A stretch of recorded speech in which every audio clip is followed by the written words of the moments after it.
It's just literally running behind, so just give it a second. It's probably catching up from over there. Oh, because there's so many people online. Yeah. All right. Give it a second. What can I tell you? There's room on the floor. George is gonna try to bring over some Well, there's chairs. a whole chairs full of Chairs, if you want to bring those over. out in the hall. Okay. All right, are we ready? Yes. It is on. Can I run out for a minute and grab some chairs? Is that fine? Sure, if you want to direct them. Is it being recorded? Is it Not yet. It's being recorded. It's on. It is? Yep. Okay. Yes, sir. All right, then. This is the regular meeting of the Board of Finance of the town of Bethany being held on September 10th, 2024, calling the meeting to order at 6:37. All right. Oh my goodness. Okay. I'm sorry, I have to let you know that I am allergic to cigarette smoke. Somebody is triggering my asthma. Want us to open the window? I don't know. Some fresh air would be good. Want to open the window? Yes, please. All right.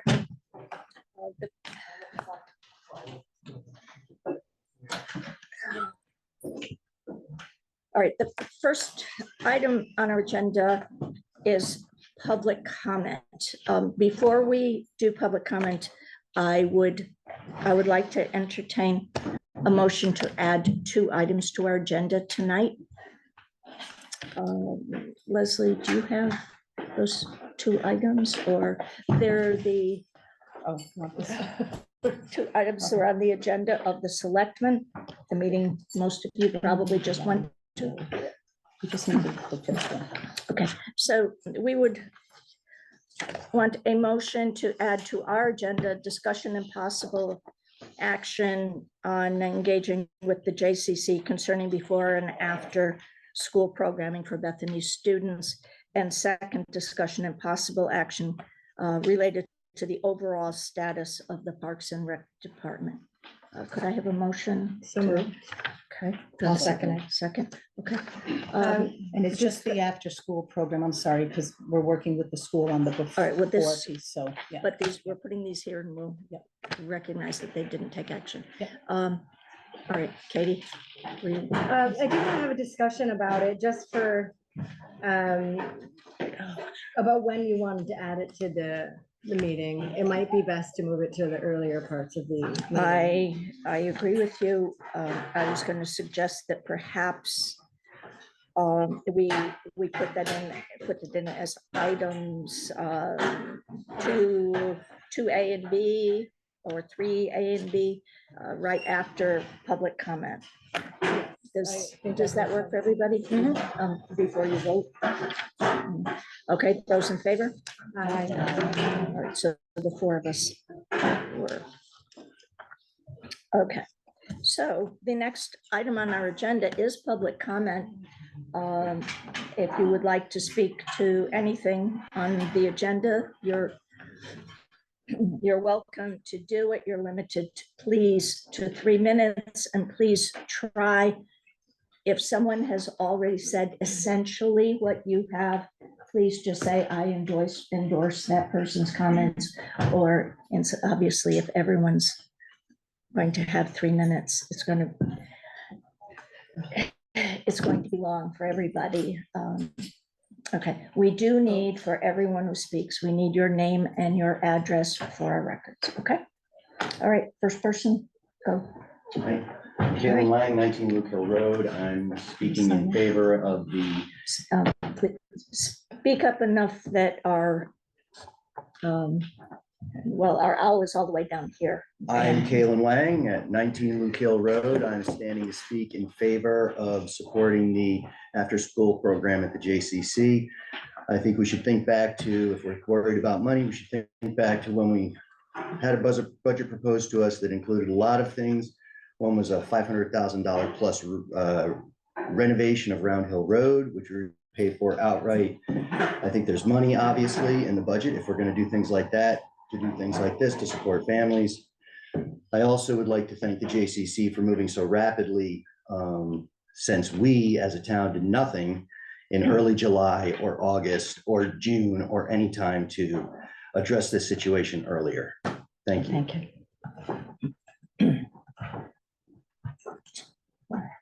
Just noting for the record that we didn't approve the 500,000 for Round Hill. But it was in budget. Okay, next. Someone? If someone is not going to speak, we're going to move on. There's Okay. someone online, Oh, Joanna.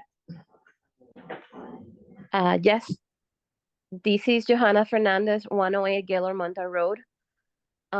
Is regarding the aftercare program. I understand there are parents that need immediate solution, but I just want to make aware that there are parents that didn't sign up their kids in the Parks and Rec, and the solution should include all parents that require aftercare and not just the ones that have in the Parks and Rec program.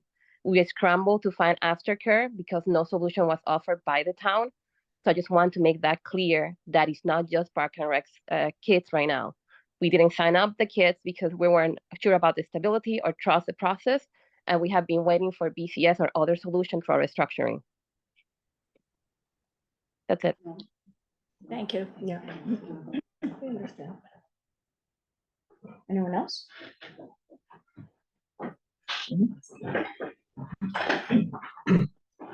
Jamie Sterling, 20 Miller Road.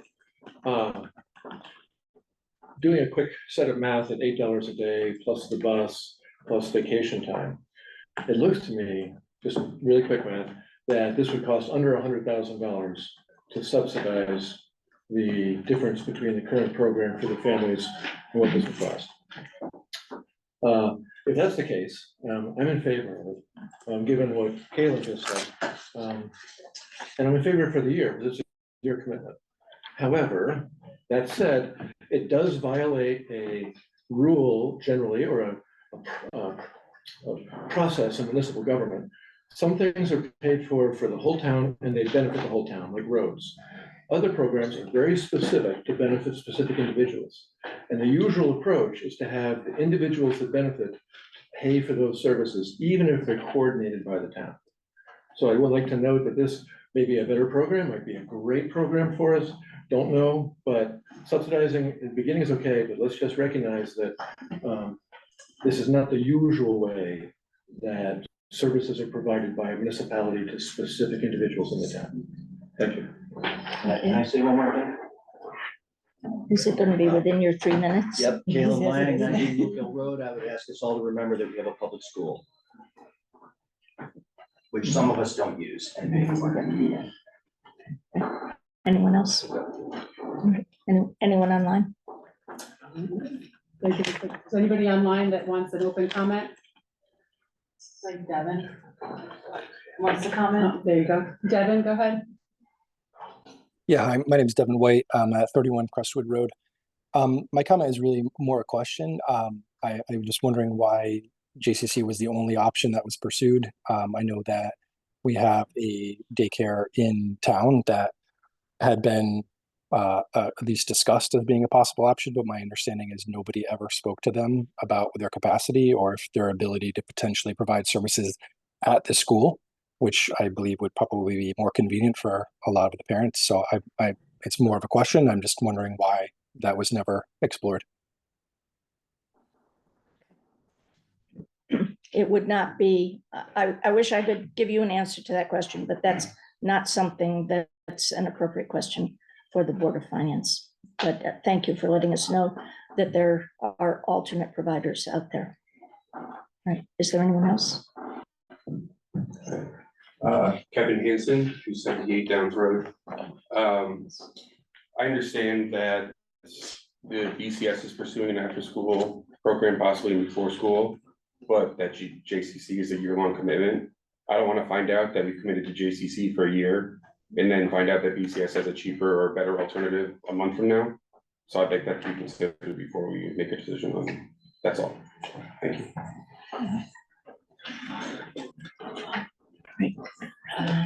Anyone else? I don't see any hands raised online. All right, we're going to continue then with our agenda. So the first thing on, well, yeah, I'm looking. I'm just looking for my clock. Where is it?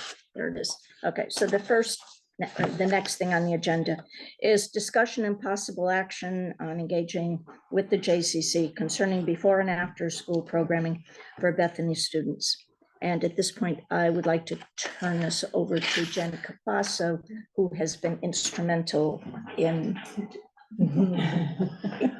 organizing just Information, yeah. and making this possible for us to consider. So, if you don't mind, I'm gonna preface just by answering that gentleman's question, Sure. if that's okay. So that was one of the first steps that I made, was to Mrs. Bird over at BCS, and, they just are not there where they can offer an after-school program. They don't have the staff for it. And one of the pieces for the JCC was that we would not compete with them in the next couple months. So the school is offering to allow the JCC to have the program for the year, because she's not ready. It wouldn't be ready anytime in the near future. So that's how kind of we moved forward right to the JCC after that, because it wasn't an option. It wasn't a viable option. So as far as the JCC, first of all, I did it the last minute to do at this meeting. I want to thank them. They are amazing. They got their team together. It was Friday night, Saturday, and Sunday. And they were just absolutely wonderful, and were willing to have conversations with me that I really thought that there would be closed doors, and if anything, they kind of had open arms. So I just want to applaud them and all of the work that they've done to make sure that we can do this. So what we came up with was, I just want to kind of break it down first of what their normal program looks like. Their normal program looks like, for a regular after-school program, if you're an individual that signed up, is $30 a day, $150 a week. Vacation weeks are $475 for the week. And their hours would be around a 9 to 5. We're still working on those exact, but it would be around 9 to 5. Currently what we have is, was $60 per week, $12 daily. 3:10 to 6 o'clock, where there would be 3:30 to 5:30. Our vacation was $195 a week, or $26 a day. And our hours were 8:30 to 6 o'clock. What we ended up talking about was, I negotiated with them to get down to $20 a day for each child instead of 30. And so that breaks down to $100 a week. And instead, on the vacation, there wasn't a lot of wiggle room because of the amount of staff that they have to bring in, and it's all day, and they have a different type of program than we have. They could only reduce it by $10 there as well per child. So instead of $95 a day, it's $85 a day.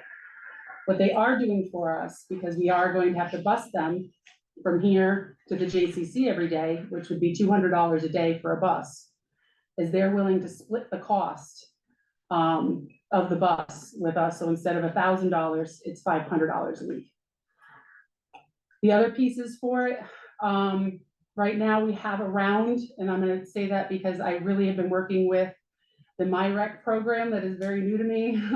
So I picked it up in some of their reports. It's not easy to run just a basic report of how many kids are here per day and everything. It gives you this big long list. So I'm estimating, based off of the couple weeks that I picked, around 50 kids a day. Now, I don't know if all of them are 5 days, 3 days, 4 days, because it varied what they signed up for, and they could sign up that different every week. Every week they could choose a different thing. It just had to be weekly. For the JCC, they're saying to run the program, it's a minimum of 25 kids that have to sign up, and a maximum of 46 kids because of the way their license works. So they can't go above 46 and they don't want to go below 25 because they wouldn't break even at that point. They are requiring that we, if we do sign up, that we're committing until June of 25. So the end of the aftercare program before their summer program kicks in. I mean, that's pretty much it in a nutshell. The other piece just to add in is that I also work with them because I know that we have 11 staff members that we're, currently our after school counselors. And we have, obviously our interim director who is now left, but we have 11 staff members that I asked them, since they're looking at extra staff, if they would look at taking them on. So they said as long as they go through the process, that they would be willing to look at them and add them to their staff if they were appropriate. So that's it in a nutshell for the JCC. As far as the before program, because we still had an issue with before. The before program, I also want to throw out some serious accolades to Mrs. Bird over at BCS, who I've been going back and forth with for several days. She's making magic happen over at the school. She thinks that she will be able to do a soft open for the current enrolled before school program that we currently have for right now. She's saying that depending on how her staff works out and everything else, there might be more options. But currently right now, she's comfortable with taking what we currently have registered. I don't have a number yet. She's gonna send me over some registrations. I was literally talking to her this afternoon. She also cannot commit at this moment to Monday.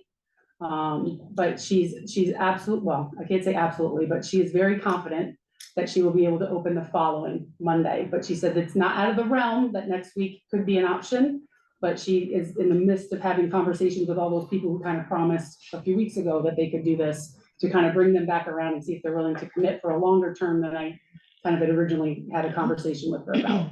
So, so that's where we're at with her. The other piece I just want to mention that I think is kind of vital is that because we have families right now that do not have care, it's kind of paramount that we figure out a solution tonight if we want them to have care on Monday. Because if they don't pass in their paperwork by Thursday morning, we have to wait until, obviously all of that comes in. So if we can have an answer for them tonight and I can send them out some things and they can make their own decisions, we can move forward and have a program on Monday. Okay, thank you. Questions from the board? I actually have a few. So thank you for putting this all together. I personally think it also is a safety issue for our children, not for them not to have some sort of aftercare, being in, this tough spot. I can imagine as a parent who has to make a choice and when maybe I'll leave my kids at home who might not be qualified or ready to be home, or in a situation where they're with care that might not be care that they would normally consider. But I do have some questions about the program that you're proposing. So currently the price for after school care with Park and Rec is $12 per day. Is that what I understand? And this might be a Leslie question as well. What is the cost per student for care? Because we're talking a lot about subsidizing, right? And so I want to understand if this $12 price is a subsidized price as it stands.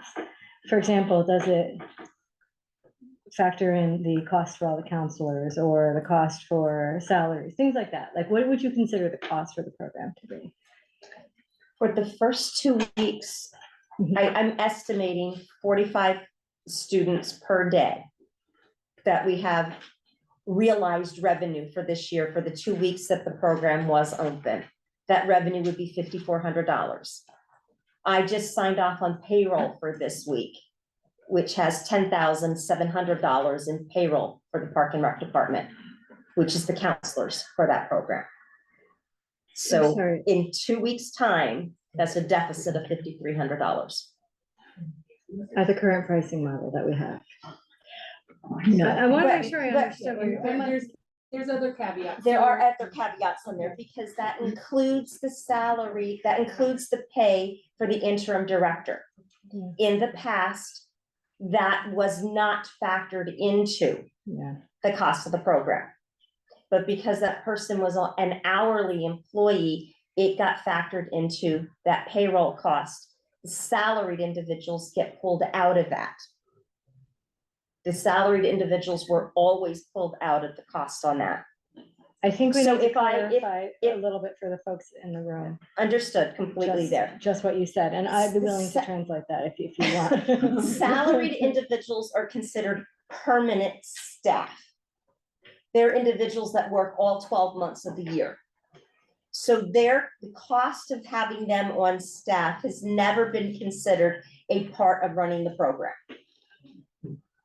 But an hourly employee has been. Because the Park and Rec department will have to function year-round regardless what the programs are that are being offered. That's why it is not considered part of the cost of this particular program. They are here to create programs and projects and that for the entire community for various age levels and interest. It's not just to run a before and after school program or a summer camp. There are other activities and functions of the Park and Rec department. So their pay has always been pulled out. It has never been factored into the cost of running the program. And so for further clarification, for transparency, we've So- heard the $100,000 thrown around that we're subsidizing. That would be, It's my understanding that the 100,000 is the salaried employees. Is that true? that is true. Okay, so the commission is going to be formed, and my understanding is the commission will meet and they'll develop the strategy for how they recommend staffing Parks and Rec. So if you were to remove, and that would probably be another discussion, providing guidance to the Board of Finance. And maybe, I don't know how that'll work out, but nonetheless, if you think about the cost for the program, including having a hourly employee running it, the program is running in a deficit. Correct. But if you consider the program with a salaried individual, it would not run at a deficit, which is the way the program, which is the way the pricing was set up initially going into this school year. And keep in mind that because the interim director was a part-time hourly employee, anything over 40 hours, there was overtime. Yes. So you had to pay time and a half. So that number jumped real quick. Correct. So in the previous program, none of their salary was applied to, Correct. Just the directors. The director was and it the assistant applied to the director. summer camp or no? No, it was not. Not even a proactive, I mean, Well, it was, they had to be doing something. well, yes, they were working on the programs, but it was not. I do not know if it was if the cost of their wages, of their salary was consciously built into the pricing of the program. So what was their salary applied to? Their salaries, I mean, It's just salary line. is a salary line. I mean, the tax collector's salary is not tied to the tax revenue that comes in. It's a position that the town has to have, and we have to pay that person in order to do that position. All right. Same thing with the assessor. The assessor's office is not a revenue generating department, but you have to pay an assessor. I think the other thing is too, is as we have conversations, because of the situation that we're in, a lot of it kind of gears towards this after school and before school program, and the attention is there. But Park and Rec, I mean, they still have all of that's park, the airport, there's, things that they have to do for, the facilities. There's different like grants that they work with the school. There's other pieces that go to Park and Rec and programming and other things along with any recreational and all those that go along with it. So their salary is the entire department. So to pinpoint them into just a before and after school piece or a summer camp piece doesn't normally happen. They're kind of in the encompassing department. Yes, that's an expense, but they're not normally put in an itemized section, if that makes sense. From a revenue perspective, the majority of their program. Of Totally what Parks and understand. Rec Totally does. understand If what you you're look saying. at what they do But from a revenue perspective, their programs are before and after school and summer camp. And maybe hoops. To go- Totally understand. To go back to that point, Katie, the budget for this year for Park and Rec, I pulled out. The budget for Park and Rec this year is $479,000. The revenue anticipated for that department is $348,000. The line for Park and Rec salaries, which would be the directors, $120,000. With $6,000 for program software. That means that program's gonna was scheduled to run at no more than a $5,000 deficit, which means the programs were geared to be self-sustaining. Okay, other questions I have, the contract that we would have to sign with the JCC, the town would be executing this contract? Yes. Okay, and if 25 families weren't able to commit, we would be on the hook to pay that difference, or? They will not add on an additional program because they're setting up like a subsection just for us. So if we don't have at least 25 families, they will not change the way their system runs, which means we individually can send some people, but they're not gonna have a contract with us. And we need to have, And we wouldn't have a bus because everybody would basically be on their own if we didn't get the 25. okay, but we have to have that all complete by, like. So 25 that, I families just sign- had that sign conversation up by today, because this Wednesday is, or so Thursday. just to be fair, and to them, I got a preliminary, yes, and let's come and talk to you on Monday. They came, they looked at, all of our pieces, what we currently had, numbers, things like that. And then, they had to go back, and then today, I got an updated email from, like kind of their supervisors of what they're willing to do based off of, because originally we were trying to get them to come here. We were gonna do a little bit there, figure out what we can do for here and get a license and try to bring them here. But ultimately, once they sat down and they worked out all the numbers and how much they would have to pay, they'd have to have a full-time, head teacher, they'd have to do, the expenses got way too big, and they were unwilling to come here.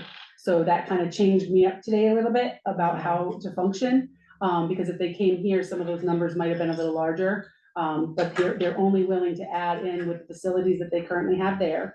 They're only willing to, or not willing, their license only allows them to do 46 additional families. That being said, the only other thing I want to add is that, or sorry, students, you're right. The only other thing I want to add though, is their program also includes, the after-school program is not just, hey, we're gonna bring you over there and you're in a room. Their after-school program is their pool, their rock wall, their whatever that fenced-in thing is called. All the pieces, right? Like it includes all of it. And so they're trying to put that together that makes sense and is also affordable. So that was kind of their plan that they could come up with. And thank you for the clarification. Yeah. I heard 45 students versus 45 families. It's students. 46, it's 46 students. Got it. And currently there's some families, and you have a better pulse on this than I do, of that, like the 3-day versus the 4-day, that's not an option for this program. So I'm in the middle of that conversation. They didn't say they would not. We don't have a full contract yet, because obviously I told them it might be a no-go, right? Like I have to wait until after tonight for them to actually clarify some things. What they said is they do currently have a 3, 4, and 5. What they're also saying though, is they're trying to max out, what they can do for us. So I think first they're gonna see, who actually fills out the paperwork, applies, does all the things, before they can offer, if they can say, yeah, sure, we've got some people that we can almost, kind of like a job share. Like these people come in Tuesday, Thursday, these people are Monday, Wednesday, Friday, and sure, we can make that work, So those pieces are all in the works. But right now, that's what they can offer. Okay. Anyone have any questions about the program? I have some questions about the financial, but. Anybody else questions about them? Okay. What are we estimating for total cost, total impact of this? And Well, what we know right now is that for the school year, it's going to cost us approximately $20,000 for the bus. The cost for the bus is 40, but it would be a shared cost. They are willing to pick up half of it, so it's 20,000 for the bus for the year. That right now is the only cost. That's the only given guaranteed cost for the town, as of right now, the cost of the bus. Now, we have options from there. I mean, there could be additional costs for the town, and that is if the town chooses to subsidize and pay part of that $20 that is the cost to the parent, to families per day. That would be additional costs for the town. And the question becomes, how much of that are we willing and are we able to? And how long do you do it? And yes, and How that's, long do you do? Do you do it for 4 months, 6 months, the whole year? Those are pieces to consider. correct. Because it's an additional cost.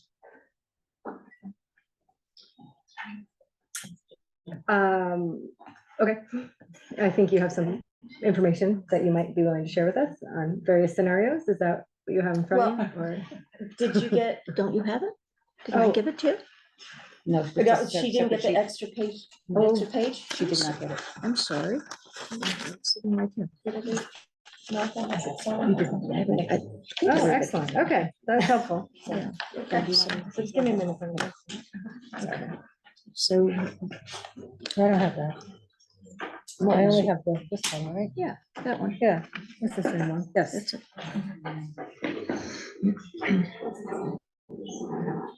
So if you look at the bottom line there, what you're seeing is that the summer camp generated a surplus of 54,200.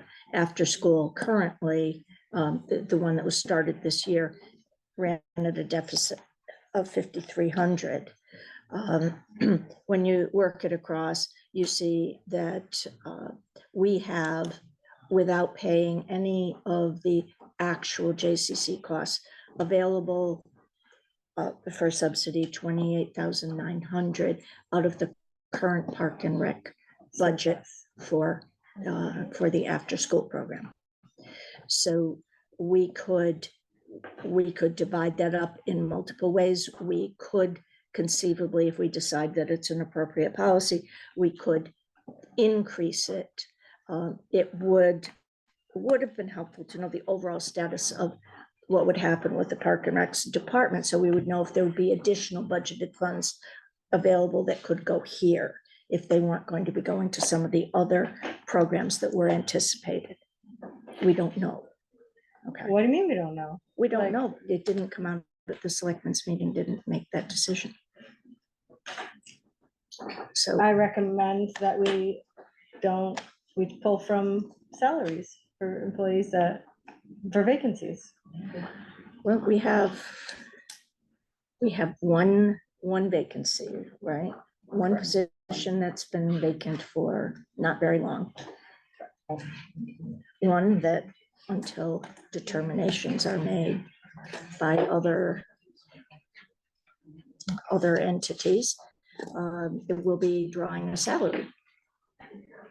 Okay, that's the absurdity of that Okay, situation. but that's, unfortunately, we didn't make that decision. So, So go ahead, I'm sorry. so basically, we have available the salary of a director, but then if we continue with other Parks and Rec programs, then there's going to have to be somebody to manage them. And as it is, there are facilities all over town that need to be managed and nobody is managing them.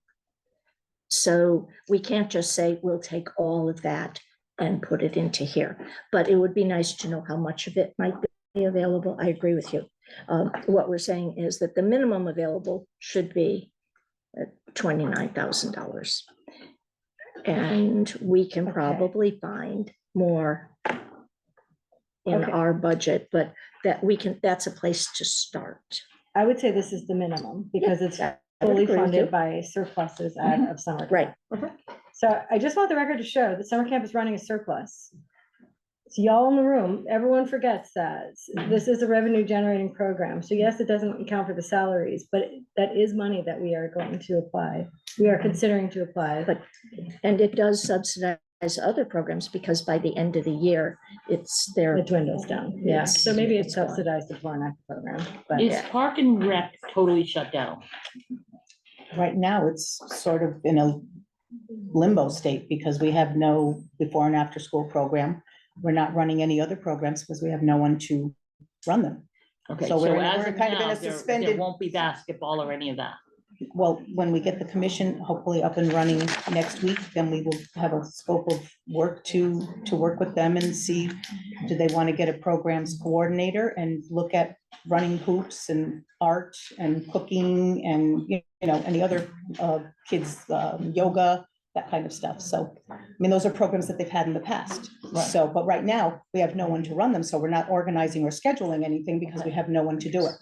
But if the commission can get up and running and we We don't know. determine, you know. We we'll see. just, we just We're in don't know. However, we can. Yeah. We can find money in that budget. And other than, you know, having to pay potentially a program coordinator, I'm gonna just use that term. We would hope that maybe those other programs would be self-sustaining. You charge per child to cover the cost of the instructor potentially. Do we So- know if any of those other programs were self-sustaining in previous No. years? Not really. Like We were kind of at the baby steps, if you will recall, when we were budgeting last, baby steps in terms of figuring out which programs were self-sustaining. And although the process is in place to collect that information this year, the information from last year is not all consistently available. What they weren't keeping track of it, Sally. We But can't. why? Because when you have basketball or hoops, Okay. your child pays $50. If you Okay. have 100 kids, All right. then you have, what, $5,000? It's, you have one person in charge. I think that that's So a maybe he got a conversation to salary. have with the Parks and Rec Commission. But You it know. shouldn't be that hard. So many No, kids I with so know. much money. This is how much we pay for salaries, because most of them were parents that were volunteers. So Okay. it should have pretty much made a profit. We bought t-shirts. And I don't think they So were 50 are bucks we generally agreed first before we change our, or go further, that this 28,900 should be made available to subsidize care for, now we are talking right now about existing students, Bethany students who are going to Correct, so the last JCC. meeting afterwards, a lot of parents were asking, because they said, hey, I might wanna add on or what have you. What I told them was, I said, right now, we're working off the list that we currently have to make sure that the families that don't have any care, that are in the middle of this, they have, you know, kind of the first go at it. After that, because again, we don't know, I mean, I heard from the JCC that there was a local, you know, daycare that took a bunch of the kids. So I don't know what they signed on to, they could have signed weekly, monthly, for a year, so that might open up a couple spaces. Right now, I won't know that until the paperwork comes in and that parents kind of move forward with that. And we also, there also is the situation that if we have a bus going from here to the JCC, we would not say that students who are currently in that program, whose parents are paying full freight, are not allowed to get on that bus. We're not going to say that, are we? I don't think so. Are we? The bus can only take so many kids, Well, that's so true, you get one bus. right? So, And I think that's I think that's a conversation to be had with the school as well, whether or not they're comfortable with doing that, because there's a liability for the bus now, if it's not necessarily going from our program to the JCC through the town type of thing, because the bus is through us and the JCC. The person that signed up with the JCC directly or what have you, and they're getting on that bus, now that's a school to the JCC issue. I don't know what the legalities look like for that. So. is there a different bus going from the school to the JCC? No, not right now. Oh, No, there's But nothing. if they individually sign up, they might not be part of this program. Right. You know what I mean? Because we have our own setup with this. So It's I don't know early if they're days. setting up for dance or something and mom normally drops them off. That's not gonna count for them to be able to get on the bus and go. So that we would have to have a conversation with the school for that. So,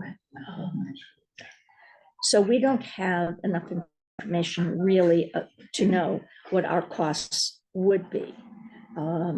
Now, Leslie, you figured out what a minimum cost would be if all the current students were going and we subsidized at $4, was that it?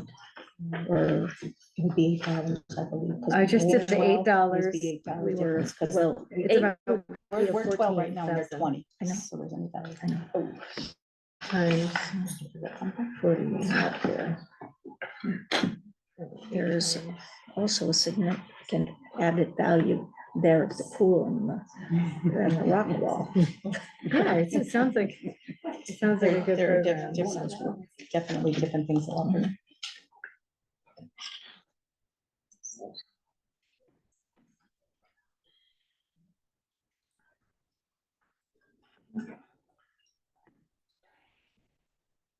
Do that right. I was trying to figure it out. 45 times 8 is 5. And how many weeks are you saying? I'm calculating 40 weeks. That might be on the high side, Okay. because I'm not factoring in vacation weeks. I basically just looked at where we are now in the calendar to get to June when school is out, which is about 40 weeks from now. To do this $8 a day for 45 kids for the entire time, That's not vacation weeks either, right? It's not. Yeah. Yeah. just the after school at the $8. 45 kids for 5 days a week, for 40 weeks, $72,000.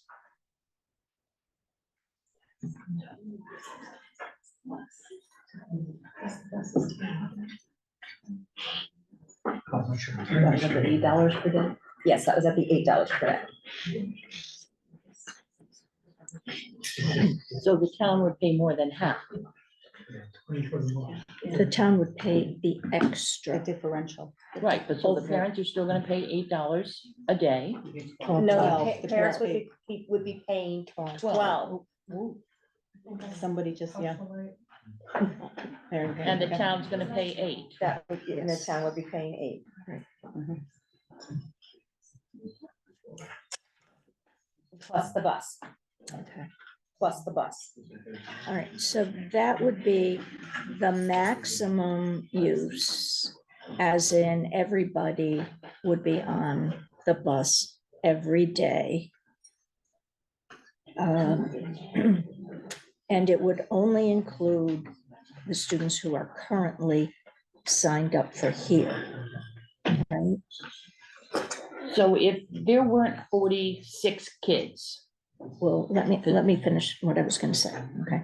So what we need, part of what we need to do is also we need to start something fairly quickly to make sure that there's a bus and there's someplace for them to go. But we also probably, I think, in fairness, should be surveying the remaining population who are currently going down there, and perhaps not subsidize everybody $8, but take the amount that would be and divide it over everybody who's going, or something to be fair, because I'm not sure it's fair that some people will get it completely paid for and other people will get none of it paid for. I agree. And there was a resident who spoke that when there was all this turmoil with Parks and Rec, made alternate, arrangements that maybe are suboptimal. And they would like to participate Of in course, an after-school program, be it BCS or, JCC, which is what we're talking about. but there is a limit. The thing is, there is a head count limit, Yeah. and the bus doesn't hold as A lot of kids. that many people either, does it? The bus depends The bus on, holds- so this is the listen, problem. this is important, excuse me. The This bus is holds important. 72 people, it's a full-size bus, but in reality, you can't fit 3 sixth graders in a seat. So now you're down to 2 people in that seat. So until we know how many people and what grade level and everything else that have signed up, potentially the number that the JCC and I were talking about is most bus carry around like 52 kids.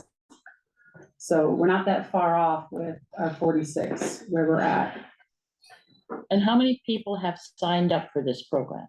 for JCC. No, for whatever the number is Right. that, No, So, 44. so since it started, but we had some people, and this is where, like I said, I don't know my rec, and some of the weeks are more than others. The original amount up to date, when I look at like today's date, how many people registered from after summer camp to today, there's 59. However, there's cancellations in there. There's people who went for the first week, but then didn't come back. There's people who added on the third week. There's people who go 3 days a week. There's people who go 4 days a week. There's people, like, it's kind of like it just gives you a comprehensive list of here's the people who you have in your system that have received some sort of after-school care. And so I'm filtering through all of those pieces, and most of the time, you're right around that 46 number. Because when we were looking at, right on Friday, when I actually was sitting down with the interim director to kind of like, we need to look at least Monday, what are we looking at? And the number was 46, which is why I was kind of, when the JCC said 46, I was like, wow, that's spot on. And that's the most that they can do at the JCC because of their license. So we do have some days that are more, and Friday seems to be like a drop-off day. So that's a heavier day. So you would have to figure that part out as far as if they decided to not bring their kid here and go do something else. We're also gonna have some families who pick their children up at 4 o'clock. Does that still make sense if the bus brings them to the JCC, right? By the time they get there, is that a care that they want? So we will probably lose a few, students because of just that it has to take a bus to the JCC. The JCC program will start around 3:30, and it ends at 5:30. There may be people who can't get there for 5:30. That may be a determination for another family. There may be families that want to add on. Great. We have 46 spaces right now. I just want to make sure, get a pulse of us, are we all definitely feeling good about subsidizing 28,000? Right, everyone Yes. here feels, okay, so now it's just somehow we have to discuss bridging that gap. And being fair to, if there are more children already taking advantage of that service, and on one day there are going to be 55 of them, we're going to have to figure out a way to deal with that because we can't send them all. So somewhere along the line, probably nobody's going to be perfectly happy. So because they're not going to get the maximum, either the maximum possible benefit out of it or the maximum subsidy because they can't fit them and the bus won't fit them, right? So I think that's the kind of thing that we have to have an agreement in principle that we are going to sign up for this. As I understand it, what will happen is parents will pay part and the JCC will bill us back. Is that correct? Correct. For the part that we're subsidizing, right? I'm so sorry. I was trying to reach out to Nicole to see if I could get an answer for your question. Yeah. Go ahead. One more time for me. Yes.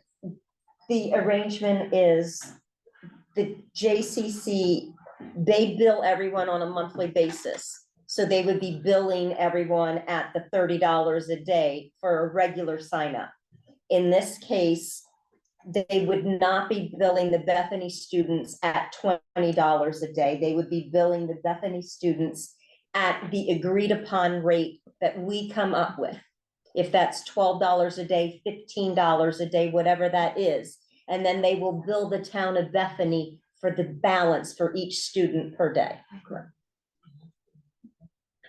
So is there the potential for having a short-term level of subsidy until we figure out what the demand is and how it's going to work? I guess the question you're asking, are you looking to change that rate as we go farther or further along? Well, I'm thinking we could pick any subsidy number per day that we pick out today is going to be pulled out of a hat. It's not going to have enough information behind it for us to know exactly how many there are, how many might not be able to benefit, how they'd be prioritized. And these are I not the would kinds say of it would be by decisions month. we should make. So if you were to do that, I would say because they're gonna bill out per month, I would say that whatever changes you make would be per month.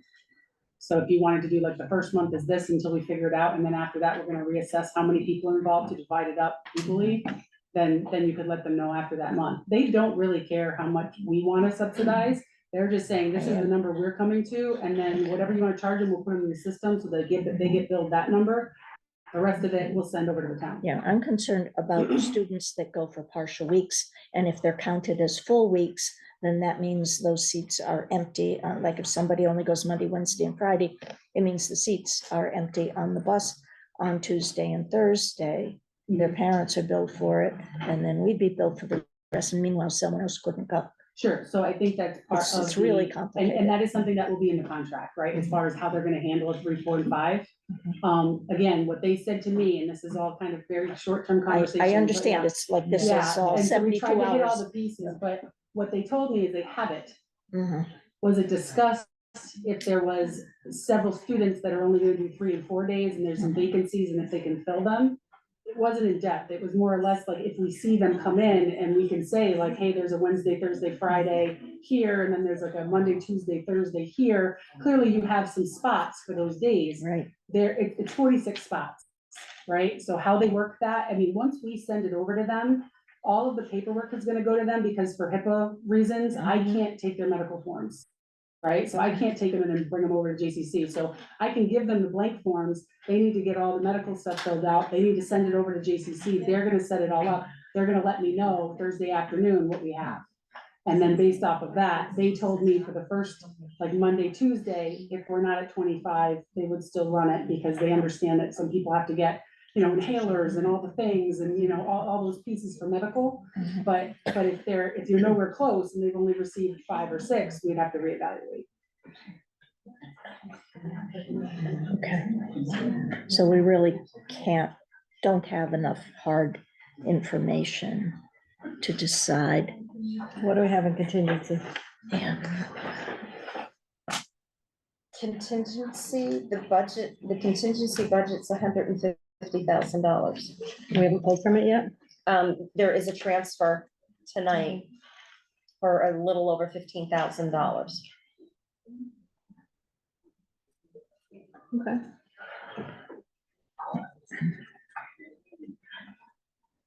I think we need to consider taking it from the salaries.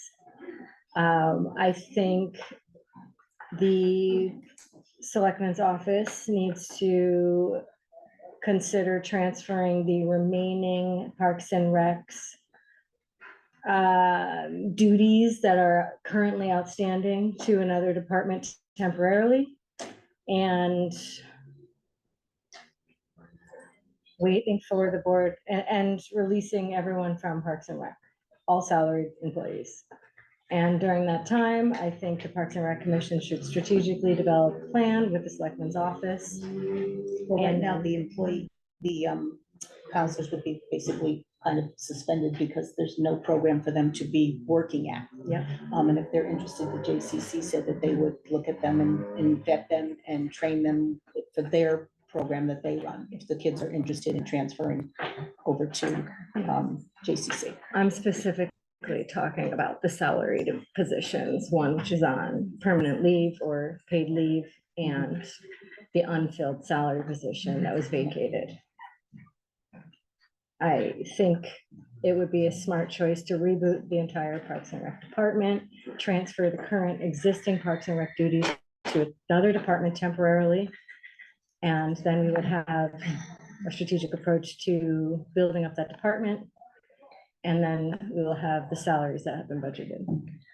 I think that's a discussion that has to be made in other places. Unfortunately, I agree, but But- right now we have a decision to make. but we can't make those decisions. But what can we do? We can at least choose Nick's salary. He was Nick was hourly. Well, we can at least choose Janet's, thank you, correction, or Yeah. Janet's salary. She was the larger salary of the two. I'm not disagreeing with you. We just need to figure out what we're going to do between now and our next meeting. at which point we should have more information. What do you mean? I'm sorry, I just want to make sure I understood. Well, we need to figure out how much per student per day we will subsidize. But we need to set a fixed time period so that when we have enough information, we can reevaluate. Because because we need to know what the mix of students is going to be. We need to know how many. So you're proposing a stopgap funding? Yes, I am. With the intent that we will continue to subsidize, but that we don't know how much it will be. It might be reduced, it might be increased a little bit, but I would certainly not expect it to ever expect anybody, well, I was gonna say, I don't know. I don't know what I would expect because I don't have numbers. We just don't know what the mix is gonna be. All right, so of the options you're proposing is a time-based solution up to Yes. 29,000 or something like that. Mhm. I understand where you're going. My concern with that approach is that it'll buy us a month for sure, which is great, and we'll have more information then. Parents might be concerned that if it's only partially funded, we might not have, they might back out or something. I don't know what the obligations are there. It would require a town meeting probably to move significant amounts of money from other departments, including contingency, to fund this. But it would, I mean, just by state statute, it would, because if it's over $20,000, we can move We can move it things. within Parks We and can Rec, move though, it within Park and Rec, including absolutely. salary. I'm not disagreeing with you. I'm just saying there's a limit to that. So. Go ahead, Leslie. The budget that was approved with the budget approved for Park and Rec had $288,000 for counselor wages in it for the whole year. That assumed a full year of before and after school and a summer camp. And needing counselors to help monitor with hoops, lifeguards, all that stuff. Summer camp is over, everything is paid for this 90% of what needs to be paid for this fiscal year for summer camp is paid, because summer camp, if we're going to have summer camp next year, it will start in this fiscal year. It will start the end of June, so we need to save some money for that. There is the Park and Rec department, as it's set up with outside of the director's salaries, is set up to be self-funded and self-sustaining. Having said that, we have approved a $479,000 budget for Park and Rec. I do not see why we as a Board of Finance cannot tonight decide to subsidize every student at a particular dollar amount for the entire year and charge that money to the Park and Rec salary line that would have been used to pay the camp counselors. I agree, it's absolutely easy. The salaries line would not pay the counselors. Because it will not be paying the counselors if we don't have, But they're the part-time, they're not the salaries. it's written as salaries. Oh, okay. That's what it's written as on the sheet Okay. that everyone has in front It of them. does say It does say salary. salaries. Yes, all right. Okay, it's Yeah. wages. It's not the salary, it's a Okay. wage. I don't see why we can't do that and make that decision tonight. And the question becomes, at what level are you comfortable? Mhm. You know, is it, it's an $8 gap between what our program costs versus what the JCC program costs, Plus the bus. plus the bus. I mean, hands down, the town needs to pay for the bus, the Mhm, half yep. part of the bus, with the splitting, the JCC is being generous at offering it at 50%. The question becomes that $8 gap in the 12 versus the $20 a day. And is it a one time just for this school year and it doesn't potentially, if the JCC carries over for the next school That's- year. That's, Renegotiate. We will. Well, that's, I mean, probably that's, not that well, get needs this to is, be this is, clarified. well, yeah, it is a one-year contract. It is a one-year program. We're just talking about fiscal year 25. I am not talking about permanently subsidizing the program for the residents. Right. I'm just talking about This year. filling the void for this year, because this year blew up on parents. Okay, so the question becomes, what dollar amount do you want to affix per student per day? It's an $8 gap. I would recommend a minimum of $5. And it's up to you if you would want to go the full 8. I would like to see additional statistics. I have no problem with the 5. Before we decide we're going to go to the 8, I'd like to see how many additional Bethany students are in that program, because if they're in there at $30 a day, isn't that what It's $30 a day. yeah, the other people who have signed up are paying $30 a day. And I understand that. We also have to, it's fair. It's fair to realize that some of them are there because of the problems that they did not want to deal with here. I can give a perspective right now. Yeah. I did not enroll my children in Parks and Rec because I did not feel comfortable with the program. Mhm. However, I'm in a personal situation where had other things had been different, I would have put my 3 children in after-school program or Park and Rec. Mhm. And so I did not go the route of the JCC. I found, alternate childcare that's in my home, which is not as awesome as a program, right? So like I understand what you're saying, right? Like I had to make a choice between having, someone watch my kids in my home after school, or I can put them in a program that's more expensive. I had to live that choice. So I completely understand what you're talking about. And I think there are a lot of people who navigated that uncomfortable spot of, right now, I don't trust the Parks and Rec solution that we have, and now I have to find alternate care. And a lot of them made them last minute.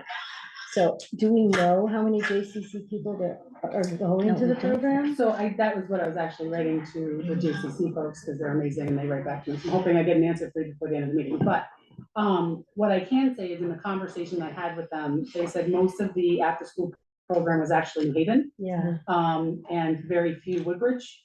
So I'm speculating, I don't want to really throw it out there as like a fact, but I would think that they would mention, well, you already have a big chunk of Bethany people coming here. I would imagine Um, there's few because there's no transportation. There's no transportation, it so, ends right, at 5:30, by the time you get them there, I mean, the parents are gonna be doing whatever, my guess is though, if the kids are going there, those are the kids that already have a membership. Yeah. And are going there to do either like a dance class or whatever, while mom and dad go and do whatever they're doing, I don't imagine it being a big number, but I am checking to see if they know. I actually think, depending on how much we agree to subsidize, there could be a large interest in the town. And I think the fair and equitable way to do it would be to first offer it to the folks that are currently enrolled in the Parks and Rec program. And then, first come, first serve up to 46 individuals. Yeah, that's my recommendation. Except there are 50. 46. Right, well, right now there's 46. 59 total enrolled, but like I said, some of them only come 3 days a week, Yeah. some of them only came for the first week, some of them have canceled, Mhm. but it keeps all the registered folks. The last one I pulled, like I said with Nick, prior for Monday, when we were trying to plan out just for Monday, the number was 46. So that's why when we were working with JCC and they gave us that number, we're like, that actually covers most of our constituents that we're trying to place right now. The only thing I will add to, I don't know if it kind of puts a wrench in the conversation, but this is for till June, right? So this is June 25. If that's something that, afterwards, there's a conversation with the Board of Selectmen or the whatever. I mean, it's not like the conversations I had with the school where if we do this, that's not an option anymore, period. It's just that she's willing to say because she can't get it to like on her, it's all of the staff that doesn't want to work the afternoon. that she would, that if she had time to kind of formulate over the summer, et cetera, whatever, could possibly be an option going forward. It's just she's willing to say, I'm not gonna pursue this if you're willing to do this, because I'd rather have families have a place to go during this kind of uncertainty. So I The just wanted to kind opportunity of throw that out there, because I just wanted to make sure that it's not like there isn't a plan there as well. It's just that, you know, that's not an option right now. So we need something to work with for, let's say, 2 months? Or say we'll revisit in January? I think we should just do it to June or. We'd have to move some money.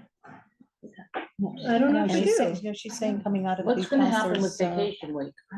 So that's the We have to vacation, move so I gave, Katie the one, I printed out literally, again, I apologize, I was literally doing this as I was running out the door, trying to, I mean, as Full far as things. our subsidy, so, because right. there's a huge It's a lot difference more. between 195 and It's, I believe, 470 or $46 a day instead of 470, $20 a 460. day.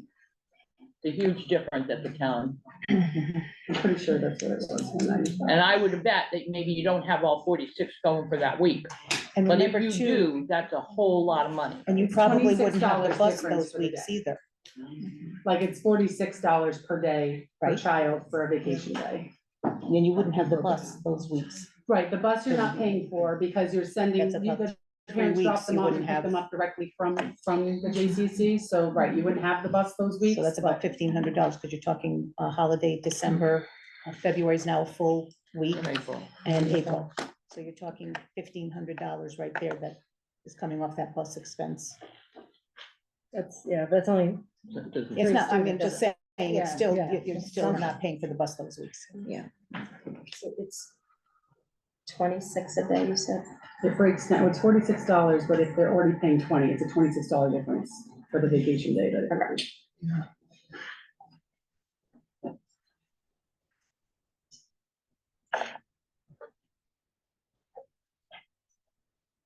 That's 130 more for the week, How much? 130. For student? Not for the whole, for How is that when there's 400 and 200? Right, if it's 425 Mhm. minus 195, it's 230, divided by 5 days is $46 a day.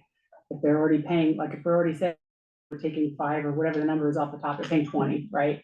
It's a $26 difference per day than if it's just an after school, right? So parents are now doing 26 extra dollars to have that full day there than just the after school care.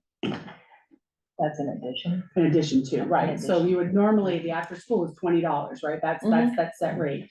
So if it's $46 per day for the after school, I'm sorry, for the vacation day, I don't know if that changes the pay structure for vacation.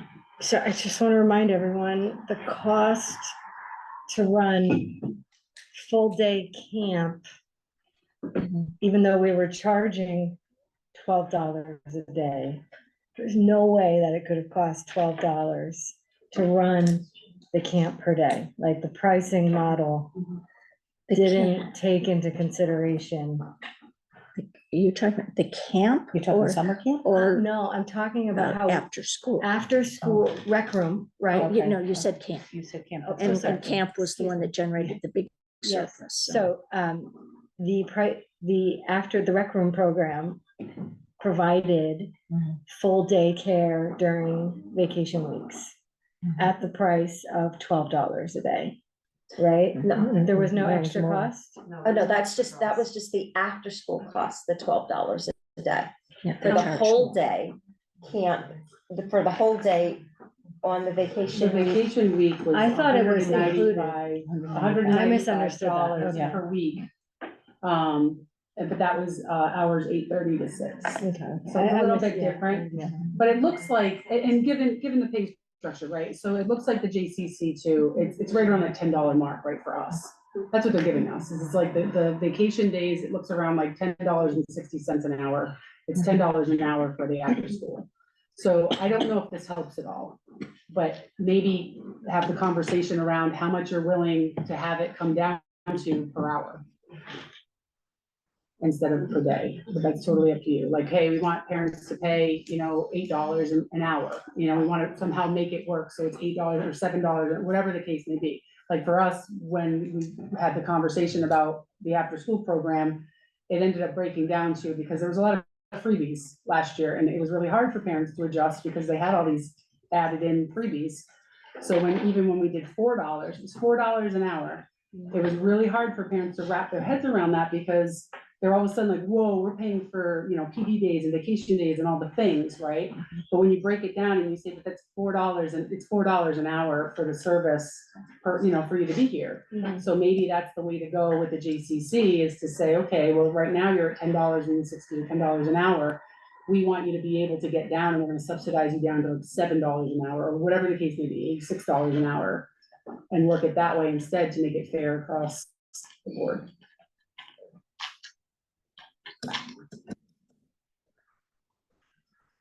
Is there any thought about an income-based approach to the subsidy? We could look at things to look at in the future, which are not going to help us tonight and for the next couple of months. We could start up or look at some kind of a scholarship program, which that could essentially be. Do that, because the JCC, the one thing that they're gonna set up, because they're already splitting it for us, I think they're gonna have, and I don't wanna speak for them, I can bring it up, but I think they'd have a hard time if individuals all got charged a different rate. Okay. I can see why it would be tricky. I certainly, this is what I'm gonna recommend. I recommend that, and it's a motion, I guess, if anyone would second it, that we subsidize the full year program out of the salaries, and we table the discussion at least for the vacations until we have till next meeting or something like that, Do you want to include the surplus from the summer camp that's available? That's the 29,000. I'm sorry, that plus All the salaries, just salaries line okay. item. But remember, if we have any expectation that there would be a summer camp next year, some of these lines are going to have to be refunded before the end of the school year, or the end of the And I truly hope fiscal that year. there is a summer camp next year. All right, for all students, Yes. because what do we do when additional parents want their children to be able to take advantage of this?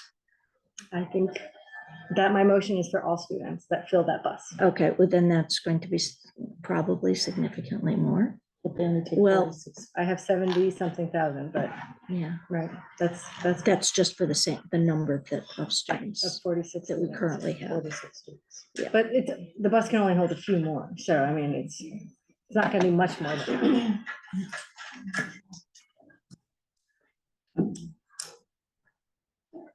I think it'll be interesting. I don't know. I guess I would think that people would be willing to drive their kids there for that program, for that dollar amount. Speak up a little, please. Excuse me? Can you speak up a little? Yes, I said I could see where other parents might be interested in driving their children there in order to benefit from that program at the reduced price, instead of the one that if they just walk in the door, that they would have to pay, which is $10 more. I'm not $15 offering, I'm more. only proposing to this program at its capacity of 40 some odd students. Okay. I And can't guarantee that rate, Sharon, after the 46. Yeah. I know, Yes, that's, I just pay wanted the to make 30, that clear, I just didn't yeah. want like a rush of a discount at the JCC. Yeah, right? I They're- know. they- I don't I've want only that gotten to- approval for They're the helping with the 46. 46, They're- yeah. They're okay, helping with the as long as we 46. all understand it is only limited to the students who are currently were in our Registered in program the here. program. And they're the only ones that will benefit from this. Not the only ones that are currently registered in the program, because some may decide they do not want to take this program, while some folks who decided not to participate in the Parks and Rec program made alternate arrangements, will allow them on a first come, first served Up basis. to the 46. Up to 46. Up to the 46 slots.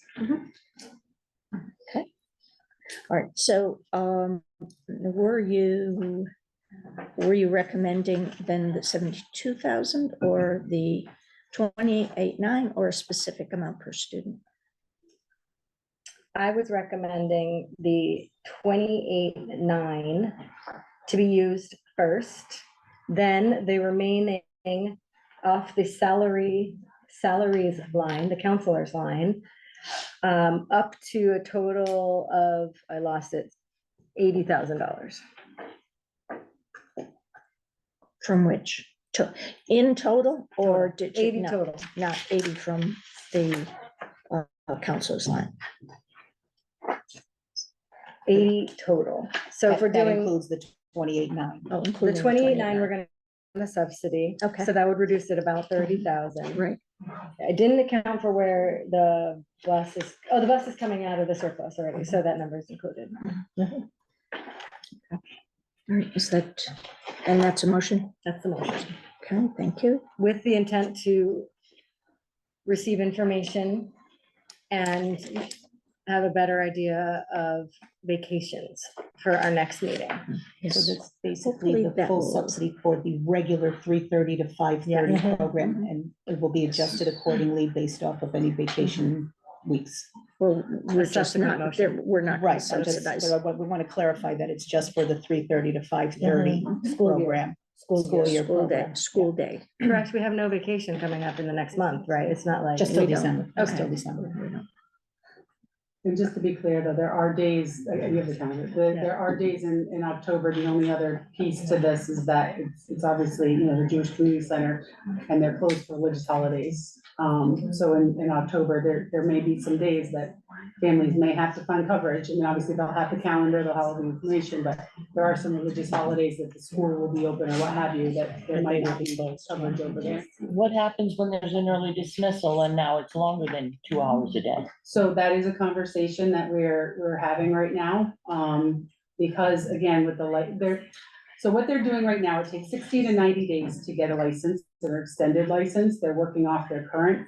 Any program, I've learned a lot this weekend, any program that's 2 hours or under, you don't have to get an extended license. For anything that you're adding on additional hours past 2, you have to get like an extended license, and you have to come and approve it. So right now, they're gonna work on, because they have to work on it, right? We just started talking about this. That would be a 1 o'clock dismissal. That's more than 2 hours. I can't guarantee that at this moment, but that's coming, and they are working on it right now to see if that is a possibility. And like I said, when I get the contract, and then we can sit down, but right now, I couldn't really give them an answer, so they're not gonna apply for a license before I could give them a go, that yes, we can move forward with this.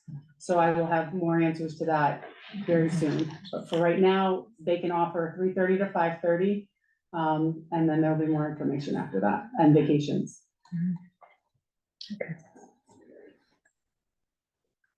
Are we ready to vote? Well, second. No, you're second, one. a second. Second, I thought, oh, I No, thought I she heard a just second. made the motion. Okay, thank you, Lars. Lars seconded. We ready? Okay, all in favor? Oh, I think I Sally don't know, wants to Sally had a discuss. comment or something.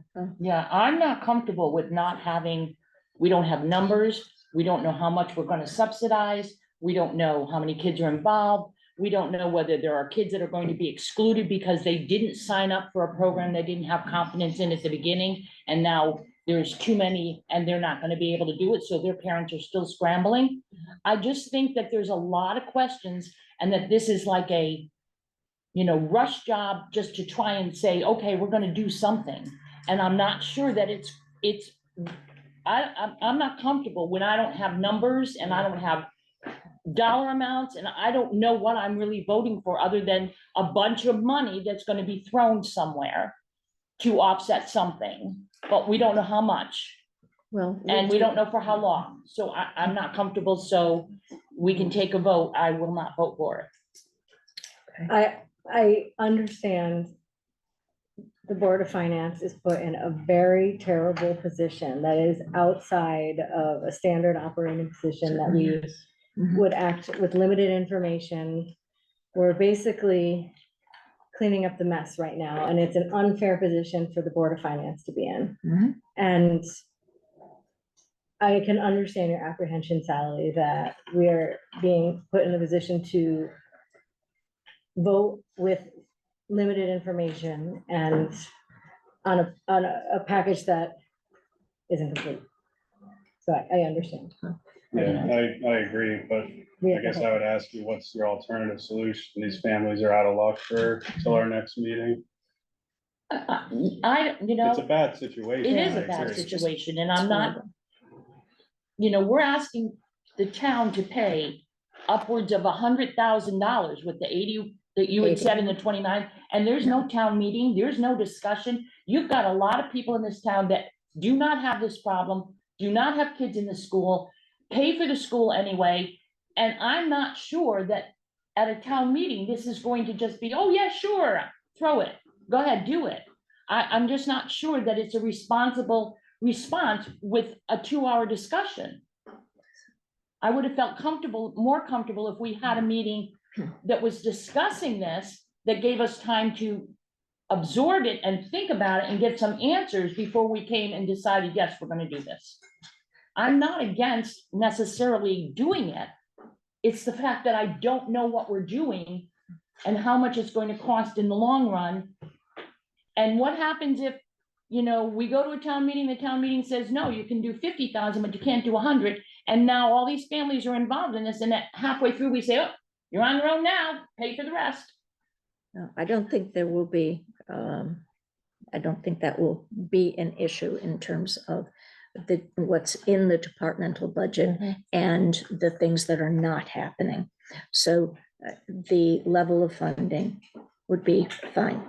But in terms of, my concerns partly are that we don't have hard numbers. I'm more worried about equitability for everybody, and that ideally everyone would have equal access to this program.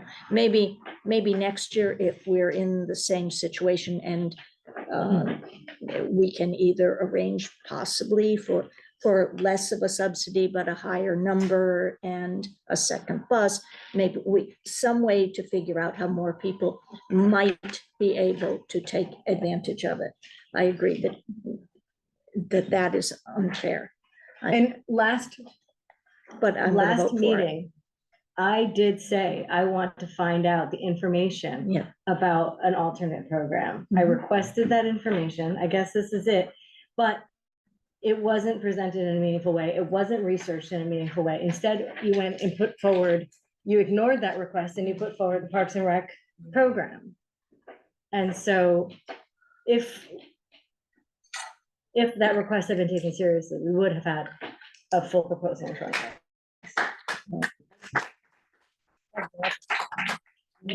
I would really suggestion about the 2 pieces, because you have 2 pieces, right? You Yeah. have the bus that, okay, so the Board of Selectmen have approved moving forward with the JCC this board is subsidizing, right? So the program, tell me if I'm wrong, has been approved, right? As far as moving forward, it's really a funding issue, and if you guys don't want to fund it, then we would have to figure out, and that might fall on the families, right? That's kind of where we are right now. Okay. So my thing is this, maybe you break it into 2 pieces. And I don't know how you guys feel about special meetings, but the bus is really our big component right now to get into the contract. Worst case scenario, and I'm not saying we should do this, I would love to be able to say to these families, hey, yep, you're good to go, and this is how much it's gonna cost you and all the things. But maybe break up your conversation in 2 pieces and say, yes, we're definitely willing to subsidize that bus, because that's part of the contract. The rest of it, maybe you have a special meeting after I get more information about what can and cannot happen. These families can sign up for Monday or not, right? As long as they have almost close to 25, they can run the program. They're gonna get charged the $20. If we decide to go back, we can always pay them back on any of the fees for the next week or so until we get a more comprehensive look at numbers, if you're willing to have another special meeting. I mean, I feel like that might be an alternative, so that way parents can actually get on a bus, or kids can actually get on a bus, get there, decide to fill out all the paperwork and actually start the program. And then you guys can figure out what that number looks like and then circle back. I think we may have to have a special meeting on something else anyway. I don't know. Well, we have a motion in front of us. What? You're taking a vote? We are, yes, Yeah. we're going to take a vote on the On the motion. whole amount. The That's what amount the was, motion is. the amount, not just the bus, it's the whole amount. It was to the $80,000, a limit of $80,000. Okay, those in favors, aye? Aye, opposed? Fine. Okay, so we have 4 and 1. Sally is voting no. Okay. Excuse me? The vote was 4-1. It passed. The next item, the overall status of Parks and Recreation and how it would impact our budget. It's my understanding that that is it tabled with the Board of Well, Selectmen? right or- now, there was no action taken. We just discussed the fact that next Thursday we have a special meeting with regard to establishing the commission. And then scope of work with the commission and any potential programs that they might want to Okay, have. this might be one of those things where we just can't wait for much longer to do something. I don't know. Because we're talking about taking money out of our budget lines now, that would be funding other things, and we, Well, I we've just made a decision about other programs without having that information. mean, we would, as I Okay. had mentioned at the previous meeting, potentially looking at maybe a programs coordinator to help oversee programs that maybe the commission wants to run. But, Well, but all I don't right, have permission yet. when so. will someone get back to us? Can we put this on our agenda for next? What are you month? asking for from them? Information about what they're going to run, so we know or whether they're going to run anything, so that we have some idea where we can start moving money within the budget, so that we don't have to come back and refund some of those lines later because we used them. All right, I have one piece of information for that. Okay. When that $288,000 line was created, Mhm. $127,000 of that, Which line? the 288 The expenses. on the park and rec Yeah, I'm wages, sorry, I'm with you. Yep. the $288,000 line, $127,000 of that was earmarked for the before and after school counselor pay. That's good information. Okay, so the 20,000 for the bus and the 80,000 that Katie proposed that just passed falls within that 127,000, because we will not need 117 of that. We hope. This program, if we sign this contract with the JCC, goes for the full school year, and that is just the pay to run that program. That does not count the pay to run any of the other programs within Park and Rec. So thinking in terms of people who perhaps get left out of this deal or can't afford this deal or still need childcare, but they weren't already signed up. Is there going to be something in this contract that would prevent, if we ever got our stuff together, our having a supplemental after-school program for the people who are being left out? Because if they can't take them, So do we I would- not have an I would obligation? To be fair, right, to be fair, I don't want to answer the question and be wrong. The understanding is that we don't have a program. What they're asking is that we stick with the JCC until June of 25. That's what they're asking. Okay. They also asked the school that the same thing today to finalize whether or not they actually wanted to commit to doing this, because they are substantially also giving money to us to make sure this happens. So they don't want to start and train and get all these people and have them have contracts with them and licensures and all the things, to then only find out in January that we're starting up our own deal. And now we're taking people from them and we're like at 26 Yeah, people. I understand that, except that Right. what if there were more than 46 people? And who there might need- be. Yes. I can tell you, I just love them. So they wrote back, they said that they have one child that's from Bethany that currently goes there. And they said that we should We'll be need able, our to- own we wing. should be able to accommodate your half days. Okay. All right. I guess that's something As to, long as it's not on a religious holiday. If they're not open, that's not an option.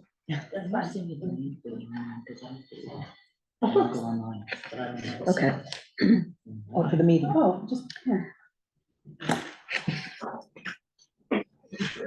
What was your projected revenue for the before and after program? Projected revenue for the before and In the after, budget that we budgeted for. $131,000. So we're just gonna be losing that on the revenue side. Correct, Right. correct. Till June. Well, Yeah, the for budget that goes, program, yeah, for that, yeah. Yeah. Oh, my God.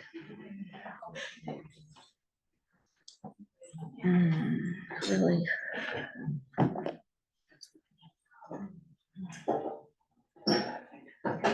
Okay, moving on, we will table this and hope to hear.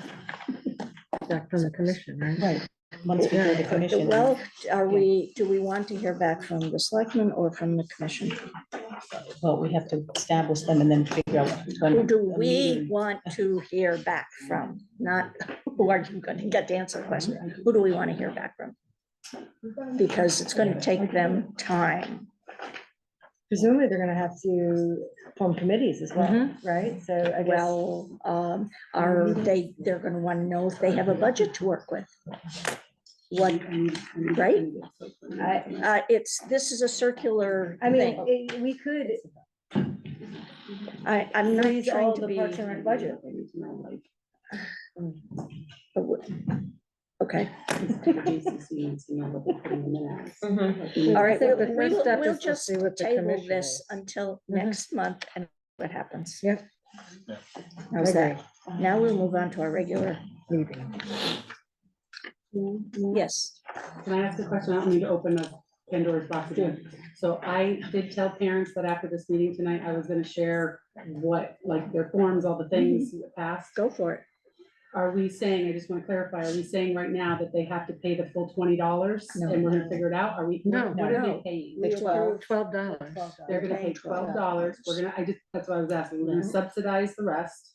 We decided not to make any decision about the vacation subsidy, the. Perfect, sorry, I was just talking to No, Sally. that's okay. Right, So I just wanna make sure I'm clear. remind the parents, there's no bus during vacations. I will let them know Yeah. that this is purely for after school, from Yes, 3:30 school to year. 5:30. We're gonna cover the $8 difference, and then we will reconvene to discuss what's gonna happen on vacations and moving forward with that. Okay, perfect. Awesome, thank you. All right, but that's just the after. So Just be that, at 5:30 to 5:30. correct, 3:30 to because 5:30. we have to Just the after. And reconvene on remind the half them, days. and remind them about the October holidays.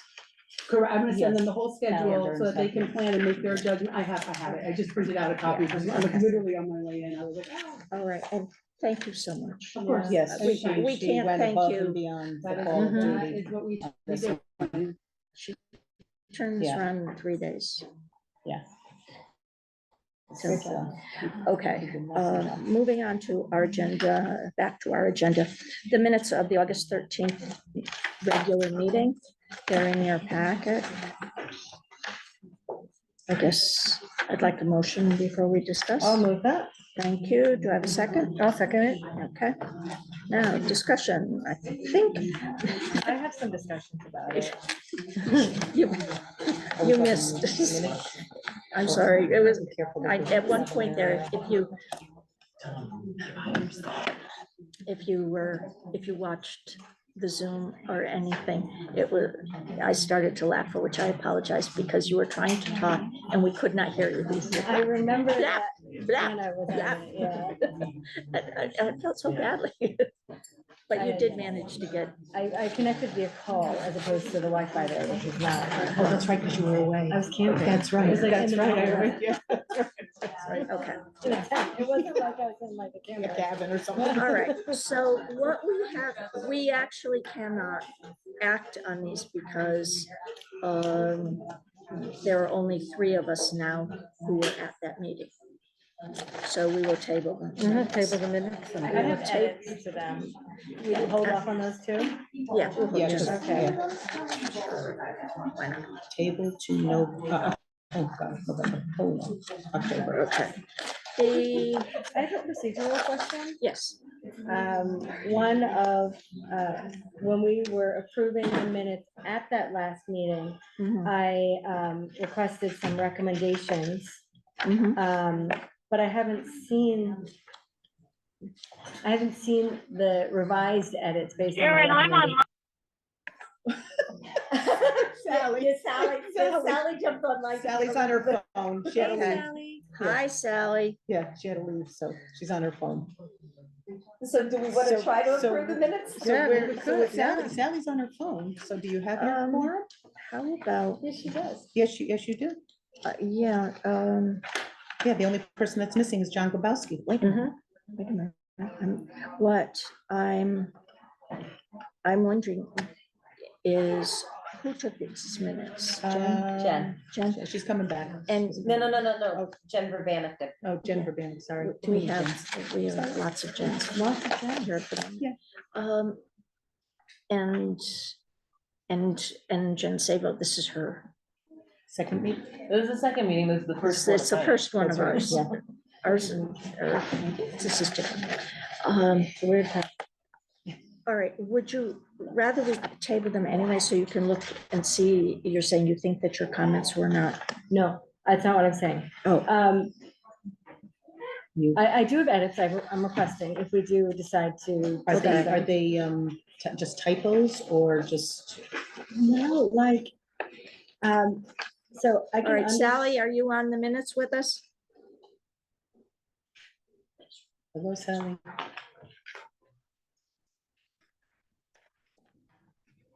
I don't know if she muted herself. I can hear you. Okay.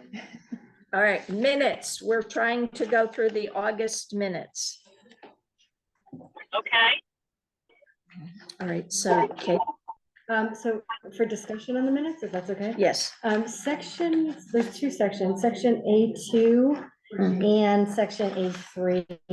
Both of these sections are very long because there were very long discussions. This is 8. Page 4 and 5. Is that Yeah. what you're looking at? Pretty much? Yes, and it looks, no disrespect, it looks like it was a transcript that was taken and then kind of just put from out of the meeting software and then put into minutes, and I think it needs some rewriting and some cleaning up. I think I both of saw those some sections. grammatical issues, but I don't remember. Like I started highlighting and then I just thought maybe the whole thing could take a relook. All right, Like it says, we, the town of Bethany, do not have the legal authority, like that's someone's spoken voice, like, you know what I Almost like a mean? verbatim kind of, It like a is. deposition sort of, And I would be okay if you did a transcript type approach, but it should say the person's More name and concise then what and- they said.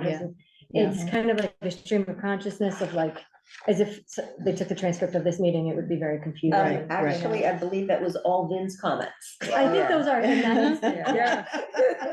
I totally, I remember the conversation. yeah, I remember Yeah, the yeah. conversation, and like Katie, like, it's, I think A3, if you want to send them over to me in Word, I could try to clean them up, but if someone could take a first cut at it, I would be appreciated. I think, I did notice the, going back and forth with font. And, oh, yeah. and some run-on sentences and, and whose I- voice it is coming from. yes, who was saying right, what, right, it's, you know, Okay. like it's put parenthetical.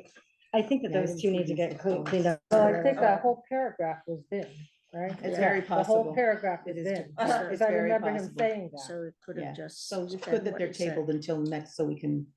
Oh, kind of, are they tabled? I didn't. know. They No. aren't. Oh, I'm okay. sorry, I thought you did. I'm Okay, requesting sorry. a rewrite for that section and for section A3, No, which we is, were- Before we voted, Sally Popped on, popped okay, in. yeah, So okay, Oh, so sorry. are, so are you it's gonna vote okay. to table then? no, I'm gonna vote for them to be edited. edited. Oh, okay. But you have all the edits with you? How's that? You Do you see, wanna, I'm- do you wanna so we submit can't something in approve them writing that we until can we kind have- of put in? So Katie's asking my Jen to go back and Do a rewrite. Do an edit of those two sections, so Oh, that we can okay. present the minutes again next month. I am Okay. requesting that. Thank All you. right, got it. Okay, For translating. All right, My thank stream you. of consciousness. So So we they I are just will, wanna tabled- make so sure they I are have the tabled to two October. sections labeled properly, Yeah, let me see, I have another which would be highlight too. 4A2 and 4A3. That is correct. And then procedural question was, no. Approval of minutes of previous meeting for 3B. Mhm. I had requested that the previous minutes be modified as it says here. Do I get to see the modifications to those minutes? we don't usually have them presented, they're just modified and then submitted to the town clerk. and File. filed Okay. with the town So clerk. It would be online with the. So if I corrections. wanted to see the corrections, I they'd have be to on- go they'd be online. Okay, online, that was yeah. my procedural Yep. question. It should Okay. be online, Yeah. but you can check and make sure. Okay, I will do that. All right, can I have a vote then on tabling this one? Well, For rewrite. for a rewrite? Well, she I'll made the move that. she made the motion. I was I just, so you know, just need a original. second, yeah. We had a second. Did you? Beck. Yeah, we did, but okay, Sally, can you second? I will. okay. Can you hear me? Yep. Yes, we can. Yep. Feel like the Verizon commercial. All right. All in favor? Aye. Aye. All right, so they're tabled. The next thing we have is the finance director's report. And there aren't a lot of action items. Leslie? Nope. There are the 25 expense reports that I have given. And there's nothing too exciting on any of them yet because it's early in the year. When I find something that is going to be a problem or I feel is an issue, I will definitely bring it to your attention immediately. But right now, the only department head that has said anything to me about any expense line is the fire marshal.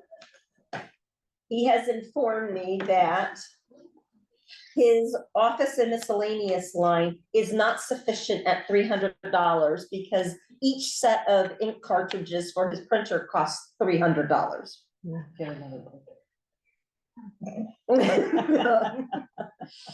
It's so that line will have to be revisited later in the year, depending on what his other expense lines look like. Okay. Yeah, so we would like him to look at his other expense lines first before he asks. Correct, which is why I'm not proposing anything right now. Mhm. And I also reminded him that that printer is shared with the emergency management director. So the cost for that gets shared with the emergency management director. And just an IT note, we need to make sure that both of their computers are set up to use the land use copier that is in that department for large jobs. It should have been. I know, yes, enthusiastic. Should be able to select the proper printer. Yeah, so that's all I have on the numbers. As far as the expense numbers are concerned, if anyone has a The question, only thing you have is the $7 overspend. well, no, it could be, $7.99. it could be a $1,200 overspend is where he's going. That's all I've got on that right now. So he didn't know before. Pretty sure. No, Well, his printer was We're not was going there for $300. was No. exchanged for a new one after budget season. Oh. It was after budget season when he received the new printer. Oh, does he fancy do one. color now? Yes. Oh. Oh. Um, I have anyone a have any color questions on the revenues? On the next sheet? We are showing, 55% collected year-to-date on taxes. On the tax revenue, which we should be, because all the motor vehicles are due on the first half, not on the second half. Mhm. Okay.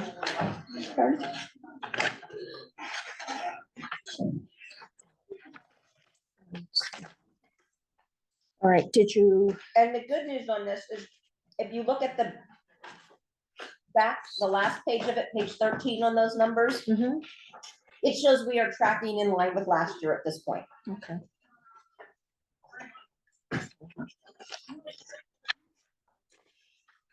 Everything, what page? It's right here. Here. Yeah, no, I was looking. Oh, sorry. Yeah.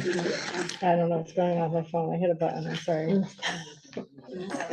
Okay, Taylor Swift. whatever. Yeah. Oh, no, I saw it earlier. Thank you. I just couldn't find it. Okay.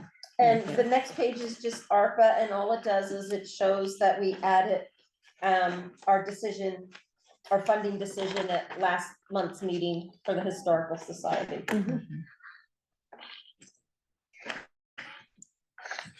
So with that, if no one has any questions, I'd like to move on to the transfers. Okay. There is one transfer from contingency to senior services assistant for just a shade under $16,000. It's for $15,952.50. That is moving that person from part-time to full-time, which we had discussed in May and June. And that is the entire impact to the budget. Because of staff changes and reconfiguration with new hires, with restoring the money in the medical line for the transfer, for the recycling center, we do not need to adjust the medical insurance line for that. Because that was a concern of Katie's, was it just the salary line or were there other implied costs on it? But this is the only one that is impacted by this move. Yeah, and this we had when we approved the new job description, and we did budget, right?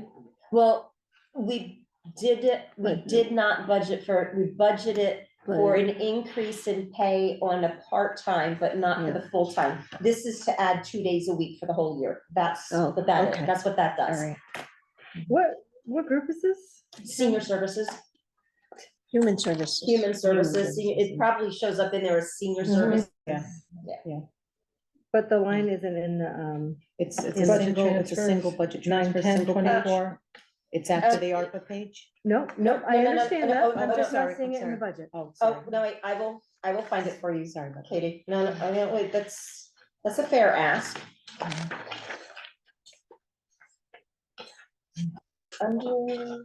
Oh, wait a minute. what Oh, happened? that's contingencies, the 9200. Yes. Yes, Yeah. contingencies, the 9200, it's from and to. 66015.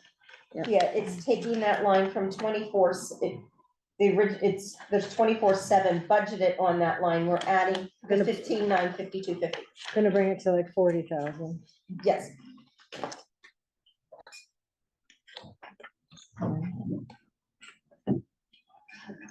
And that's the price of a full-time senior service assistant? Yeah. And the job description is clear, and the job description for the director is clear, Yes, we approved new job descriptions for both of them. I recall.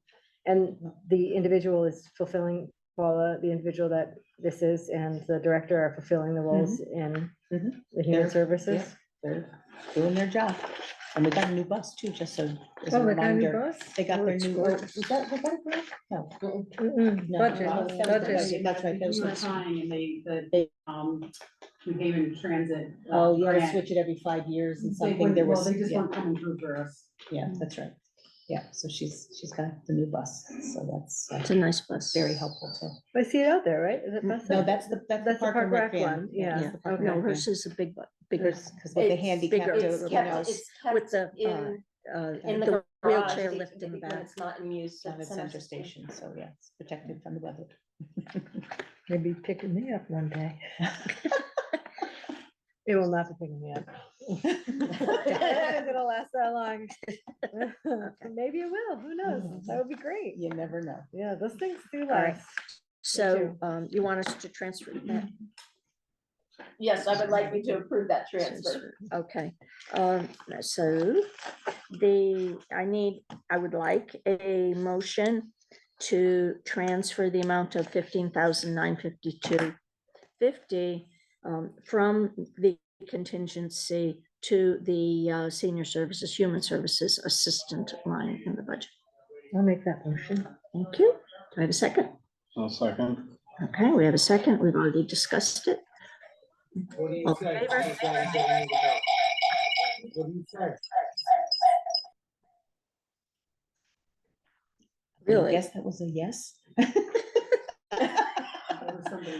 I'm not sure what that was, but, Is it somebody else was online? no, Sally's phone is still up there, Sally looks like but she's muted though. But it's not just Sally. No, it was somebody else that had accidentally just hit the mute. Oh, okay, unmute button. okay, They were doing okay. something. All Okay. right, so, moving right along, the informational runs, before and after school program, well, we don't need that update. The Beaver issue, Well, the only thing new on the beaver issue from last month is that, like we really. we are waiting for more information from land use because we are researching if there's any grant money available to deal with beavers. That we can get it paid for without the town paying for it. That sounds like a good use of research. Yeah. You know what, eventually, it's all gonna flood long before anything is done about the beaver. Probably. Because their population has grown. Well, because we have them down at Betts Park, we have them on Pole Hill Road, we're not even lost for beavers, so No. they're all over the place, so, yeah. Okay. As far as the AEDs are concerned, Yes. Don has completed paperwork to submit for LoSiP approval for that. That's to get them in all the buildings. Yes. It's a good use of those. Yeah, it is. And he's using the old entitlement portion, not the new grant portion. Okay. It's the old entitlement. So it doesn't have to go through the So it the doesn't, capital plan. right. Yeah, okay. All right, Because you have to do that in the so spring. we're then moving to grants. All right, excellent. Yeah. Just a status update. The JCC will have a contract for us tomorrow. Perfect.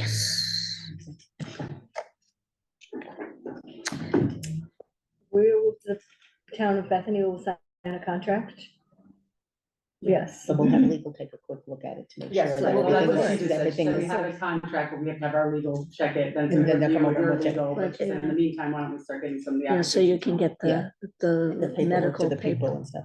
done? Yeah. Yeah. But initiating the contract allows us to send out the enrollment Mhm. forms. Okay. Okay, on the,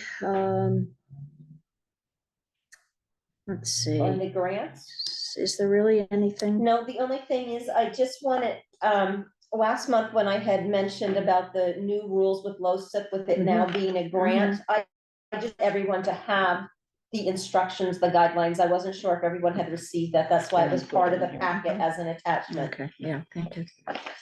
And we need to be thinking about that as we I don't know, Create our capital as we budgets. create our capital plan, because we can't, we kind of have to backfill it, right, for stuff we're gonna do.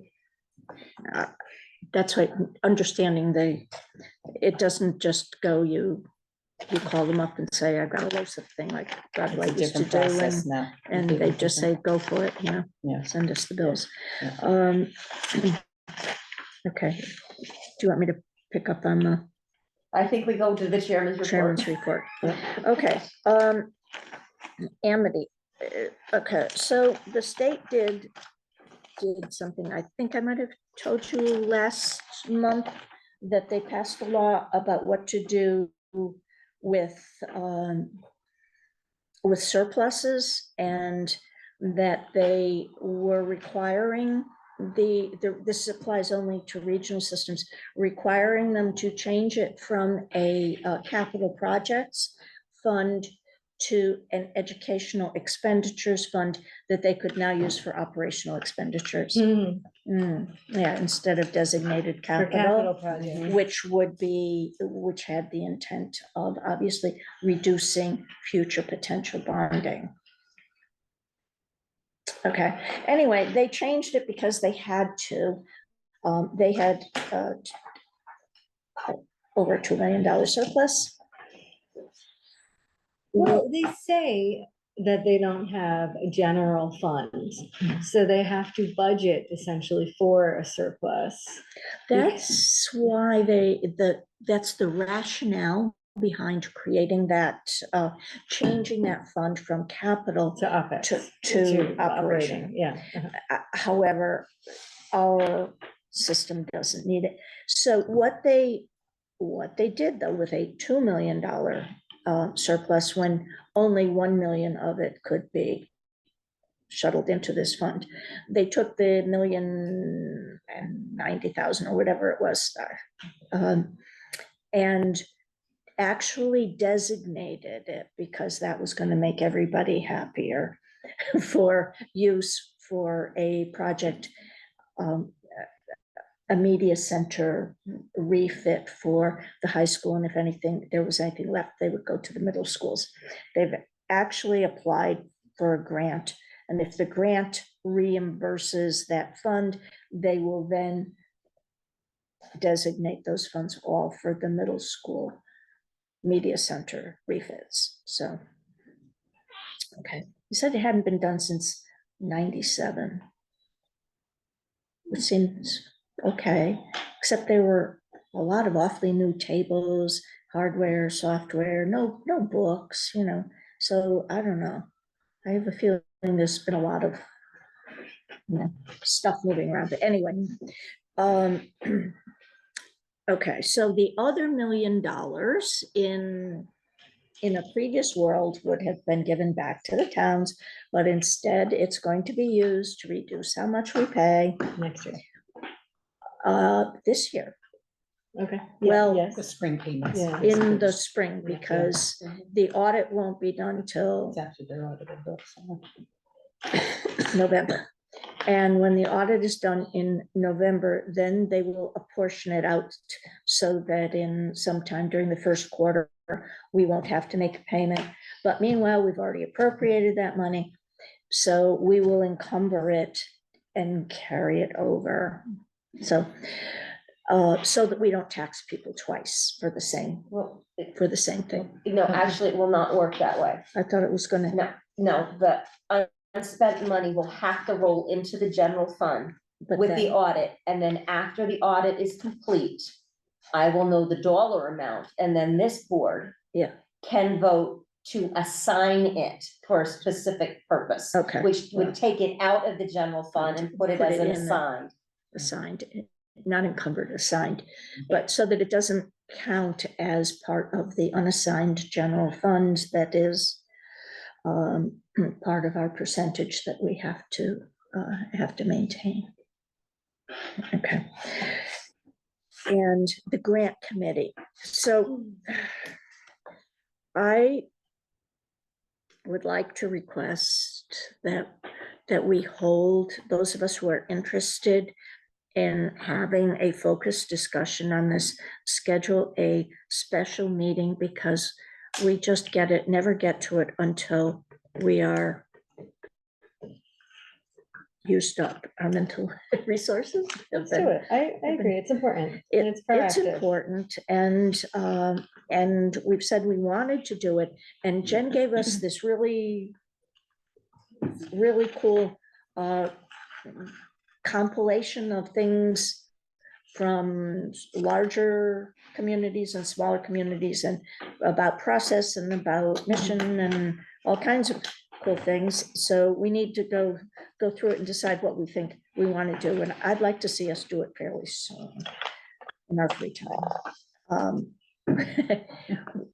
Anyone have a suggestion for when? Can it wait till October? October it is. October. Because I feel guilty because I was going to have this 3 months ago. And yeah, and I've been saying I can't, I'm not getting to it. October, who would be interested in joining me? I would. Okay. Depends on the day, It's what? depends on the day and, yeah, you'd have to come up Okay, with then, dates. you know what?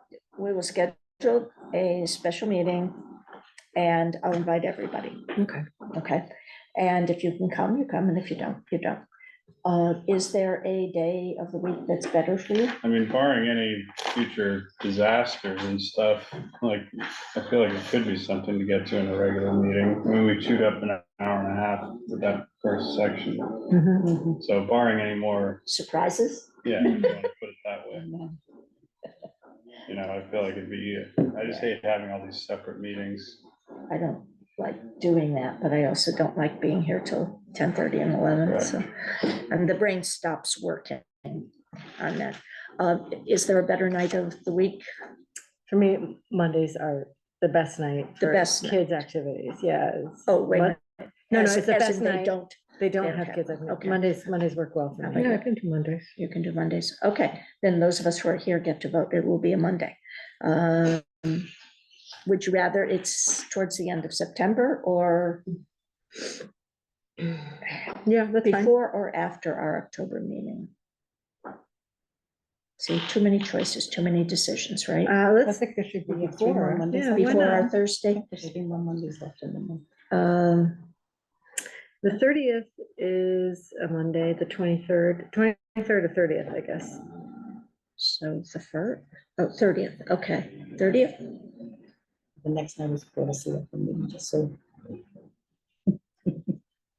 the 30th Mhm. tentatively. That's Okay, fine. now I have to ask Jen, if Yes, she's available on the evening of the 30th?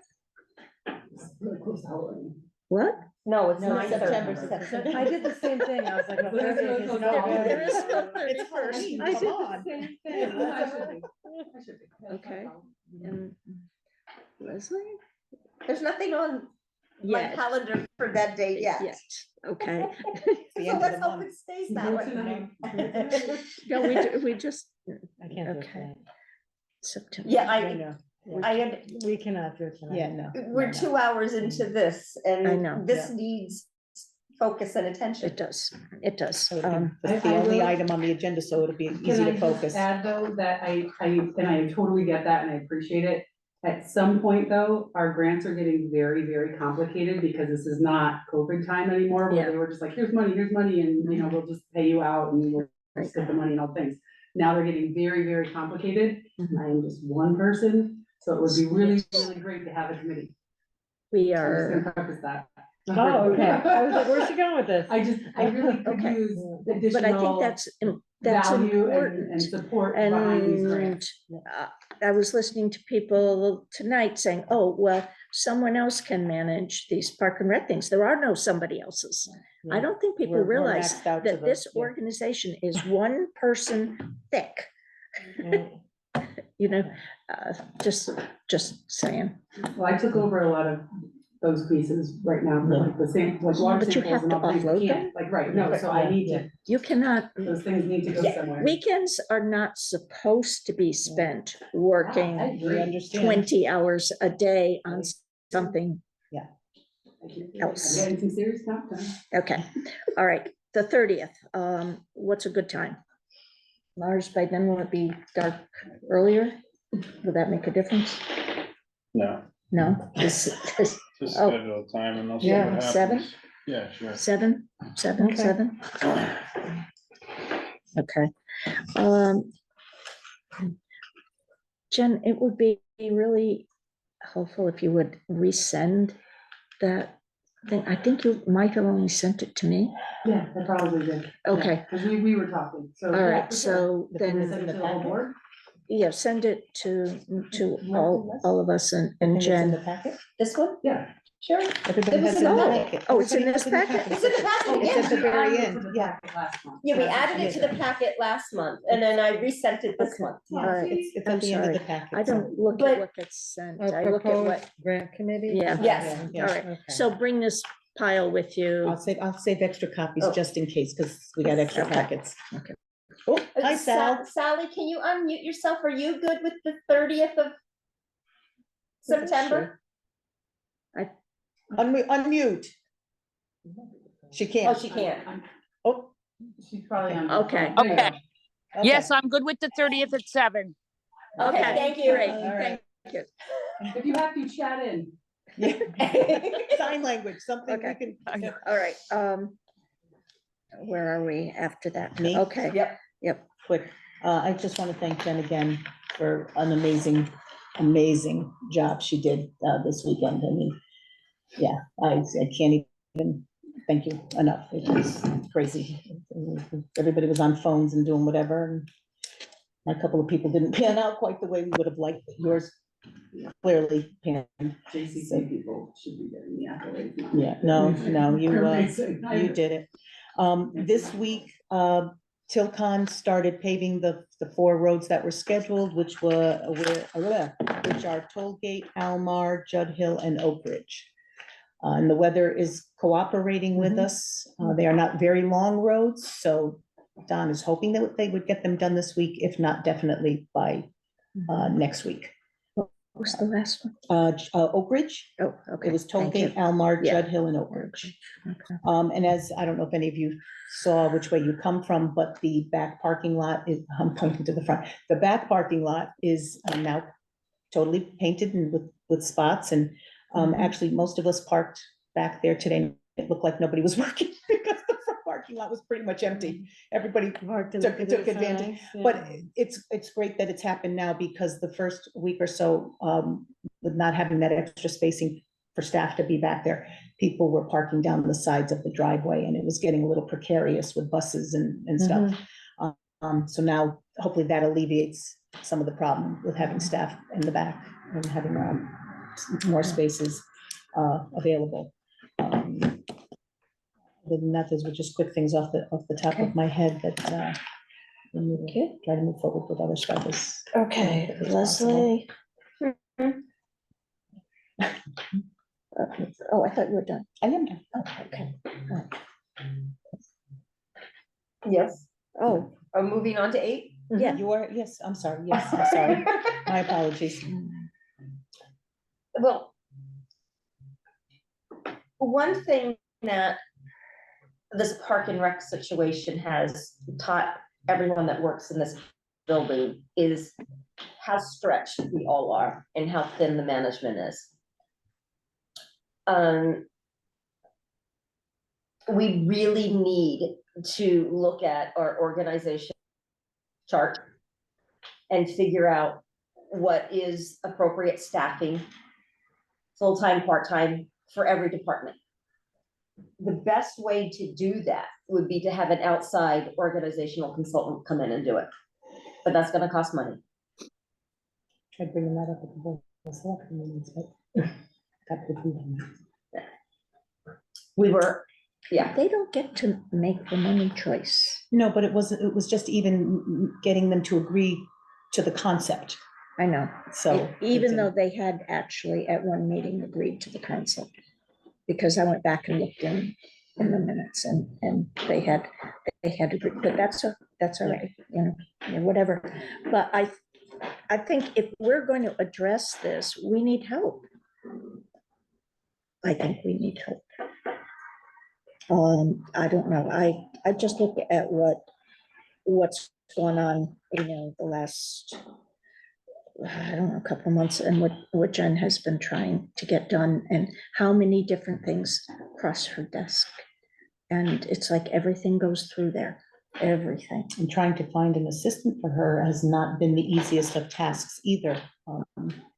She's had some interviews, but, and one mother actually ghosted her one candidate ghosted her for.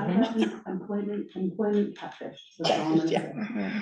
say. So, We'll leave it at that. Yeah. all right. I'll tell you the story offline. Well, okay. I will say it's a hard position to fill, right? And I've been trying to be super flexible with it, because I'm like, hey, what can you do? Like, if you can come in mornings, if you can come in afternoons. But I am looking for a particular type of person. Need somebody who's going to be my counter as far as like, hey, let's be innovative, let's start new projects, let's move forward, we need to do research, I don't need somebody who necessarily just kind of wants to make some copies and kind No, of hang out. I mean, IT we're paying savvy, them, yeah. a little bit more of a rate, so that way To they can troubleshoot. and they can be yeah. my counter person, right? And they can check my Exactly. work, and we can go back and forth and have conversations about how things are gonna happen. And I have not found even close to that person at this point. Yeah.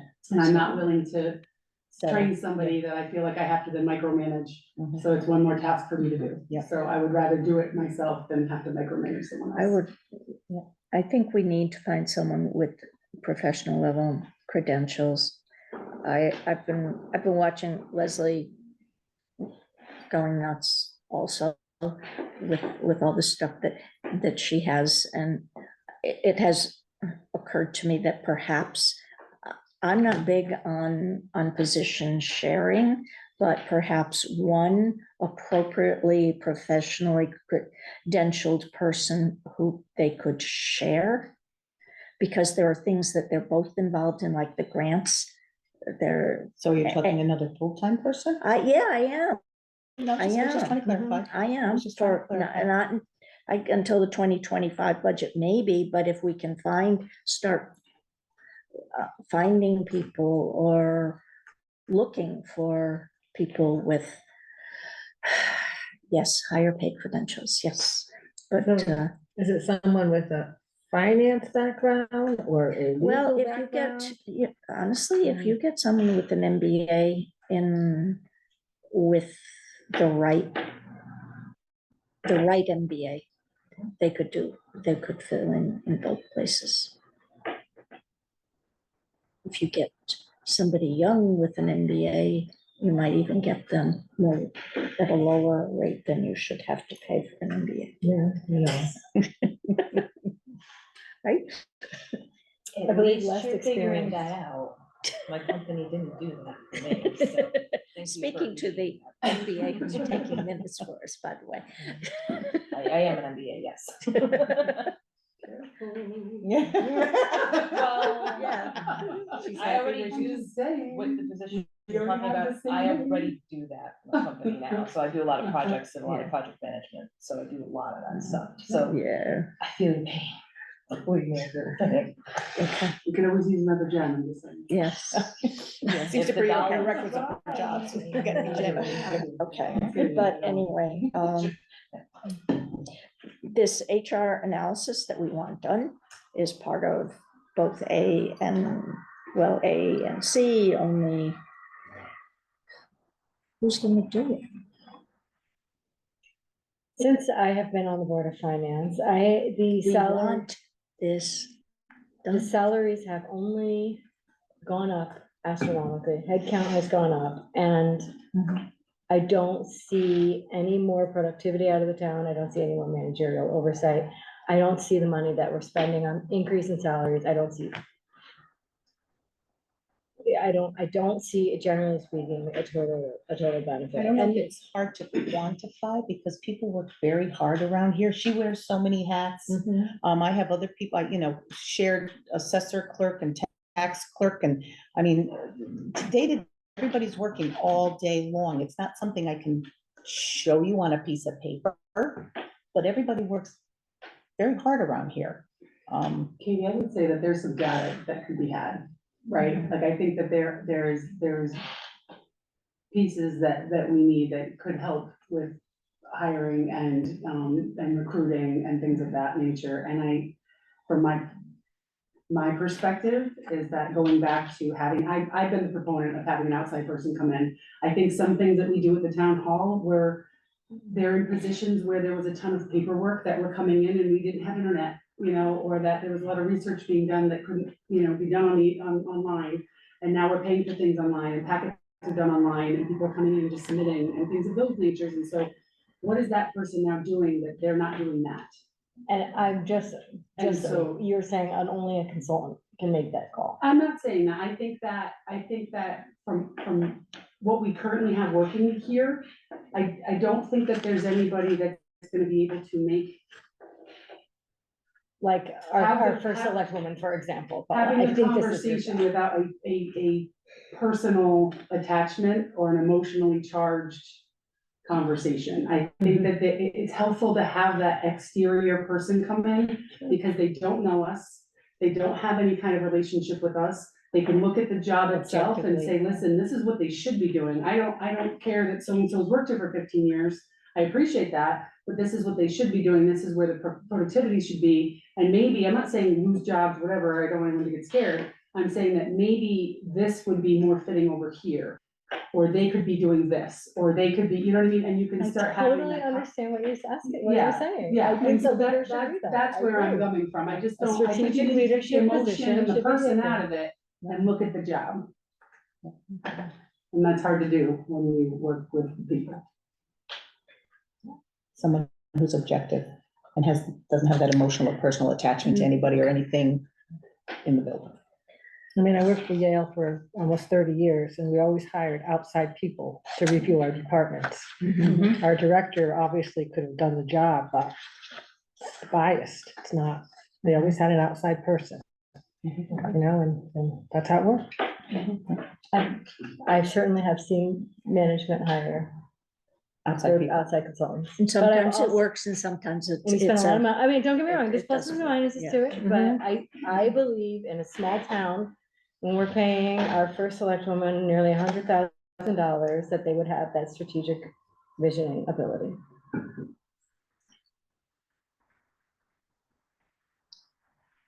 Okay. What's the ask? Like, what are you thinking? we don't know. We don't know. We don't know. I We- don't we- disagree What with your original assessment. we know. I don't disagree with the assessment. We know that it would have cost about $15,000 just to do Park and Rec.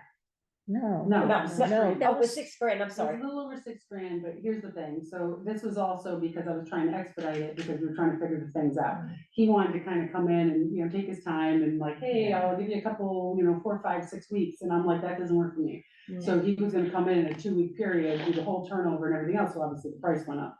But, I mean, I don't, and I had no onus to him, he was somebody from an outside organization that had recommended him, that he'd done other large towns and this, that, and the other, and small And small towns and all the things. But if somebody else had any other ideas, or other companies, or other people, or other whatever, and they're cheaper, and as long as there's somebody who I feel like, especially with our climate, has no attachment or affiliation with what's happening, I think that, has a value.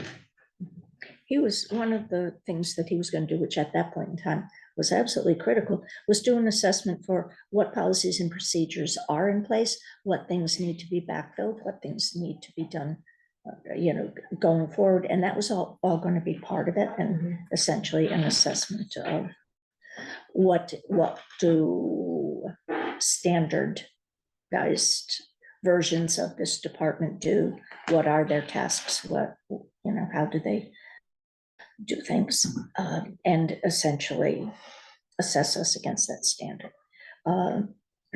He might still be available, but and the thought then was that we would see what he did with that.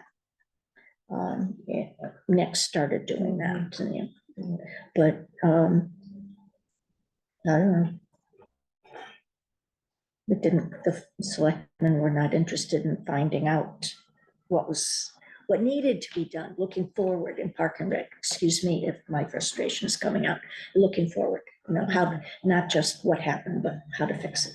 So Actually, said with no. regards to Parks and Rec, I do think someone with specialized services would be appropriate, unless we get someone from the commission who has that expertise, because you're talking about safety of children, but there's another part of the Parks and Rec outfacing, identifying what programs would be beneficial to the town and what's the demand for those types of programs, right? So that's the other. A real director would, with management, program marketing experience, or director experience would be ideal, right? But we wouldn't want to do that until we knew we could afford them. I don't know what the That's the answer cart is. before the horse with. Yes, with and, that a little but bit. I think that that's happening, but I'm with other things. I am really worried about all the times that I see that there's only one person who can do something. There's still only one person who can do something. And if that person isn't here, or if that person is fighting another fire at that point in time, then there's nobody who can fill in. And actually, the grants are one of those things where one is trying to keep track of all of the filing requirements. Leslie's trying to keep track of all the expenditures. Don's got another file, but if any one of them is doing something else on a day when something has to be filed, we miss a filing deadline. It happens. In fairness, I will share with this board, I am behind with Steve because I've been doing all this. So there's only, I'm literally working nonstop, leave here and then I work 9 to 1. And then I come back here and then I'm doing the same thing. And then on the weekends, I'm working almost all the weekends.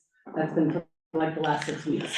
So it's not sustainable, right? And so the grants, that piece has kind of suffered because the worst thing they're gonna do is say, hey, by the way, you haven't sent this, one piece in yet, your quarterly report is due. You know what I mean? Where this stuff, obviously there's families and crisis, not only crisis, but like a real need.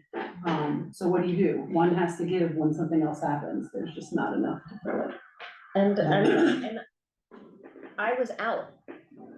I mean, I needed to take care of myself medically. And I had to make a priority list of what had to be done. And I was fortunate that my staff, Jen and Vinny, picked up a lot of slack when I was out. But I'm still finding things that we should have been on top of. We have them almost complete, but we should have been on top of them 2 months ago.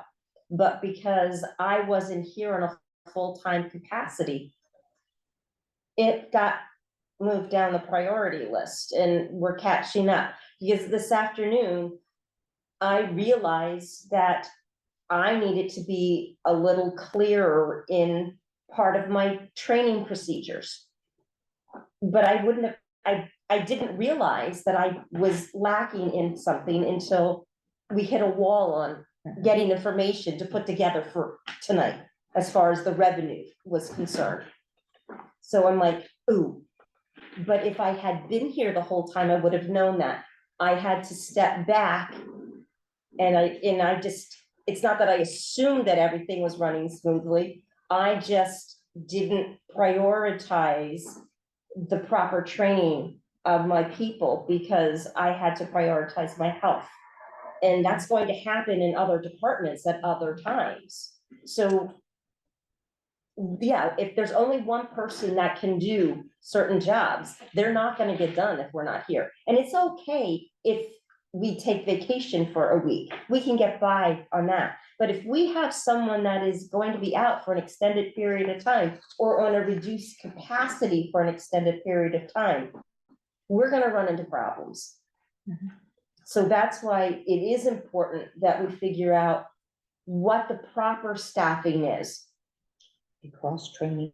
And the cross-training but I don't think anyone working within this building right now can be objective to do it. That's why we're suggesting an outside agency do it. But it would make budgeting much easier. How many people do we need and what do they need to be doing? What should they be doing? How do we fund for that?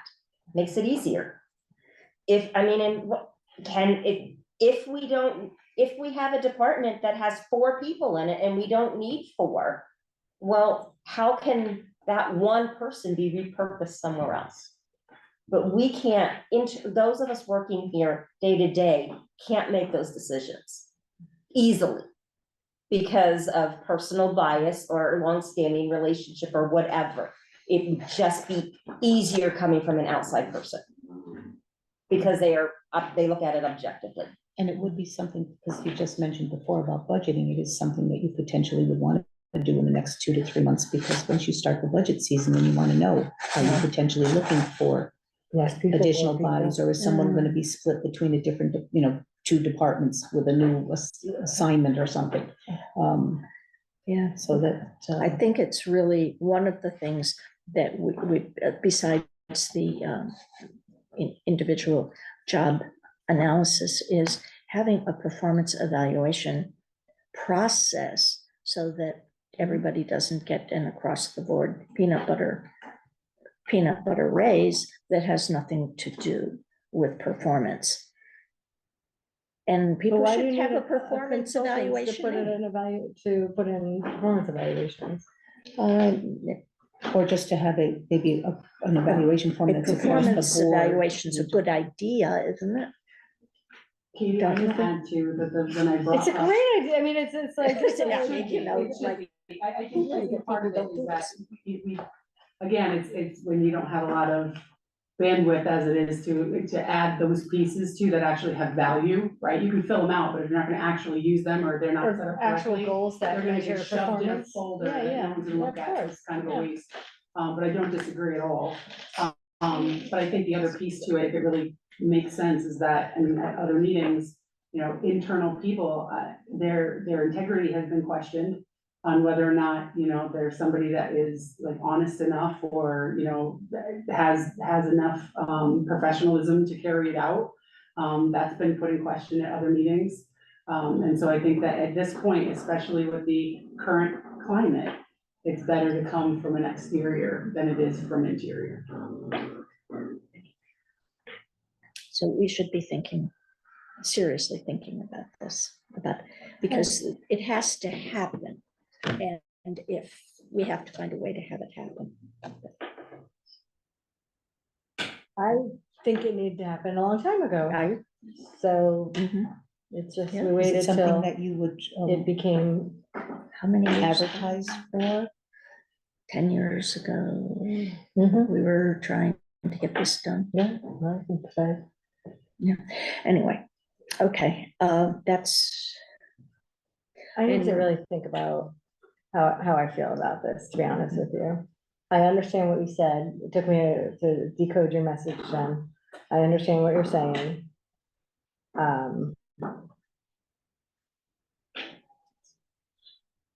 It's a tough time right now, too. It is.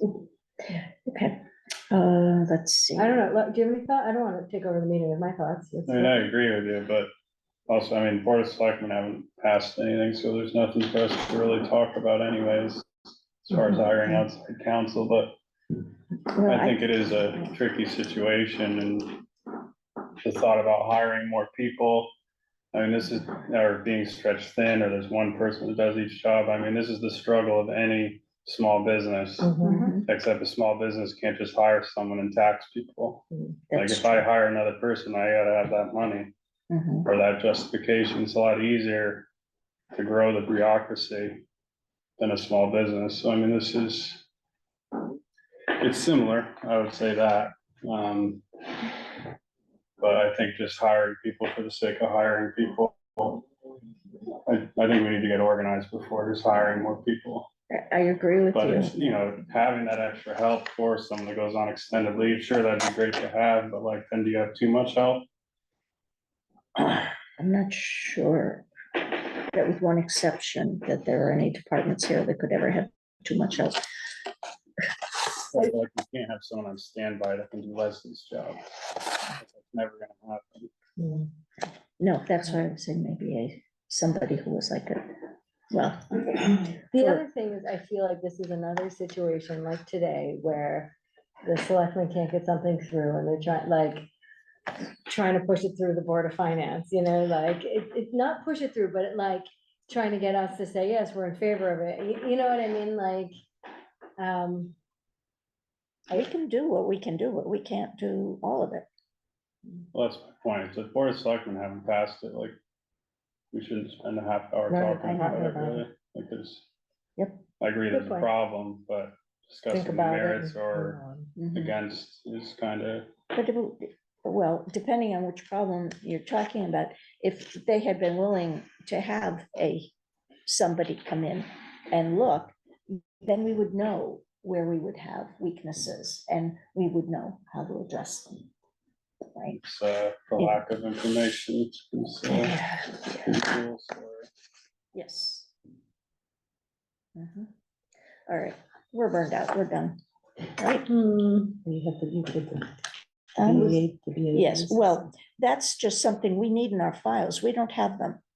And in the, I think they both have to be looked at right now because the fireman's is good for 30 years or something. I think we have And to the have them on VA file right now, Yeah. because they should always have been there. And, but this is one of those things, like, both of them obligate us to obviously certain liabilities and. This is for the lease agreement? Yes, the lease They're agreements. executed lease agreements. What's the story? I'm sorry, I don't. Oh, know. just that we were looking to have them on file in finance, because that way we can look at them and see what we might have to do. Oh, because right now, And when they ask questions, do we have to do that? Do we not have to do I that? received a funding request for close to $20,000 for new fencing from the BAA. So who's responsible for it? Where is this property? What is it? The It's ball behind field. Billy's. By a village? Behind Billy's, yeah. You know, so who's responsible for it? Do we know where the lease is? And we have no idea? I believe they're in my office, so I will, So, I mean, but who's responsible for it? Who's responsible for paying for the upkeep? You know, that's why Sharon said, we need to look at them, we need to know, We need because to do look we at need both of to budget at any point for anything? I know the fencing has been up since at least Did the, 19, I'm just saying 1992, the track came in after, only because my husband broke his neck on the fence playing softball.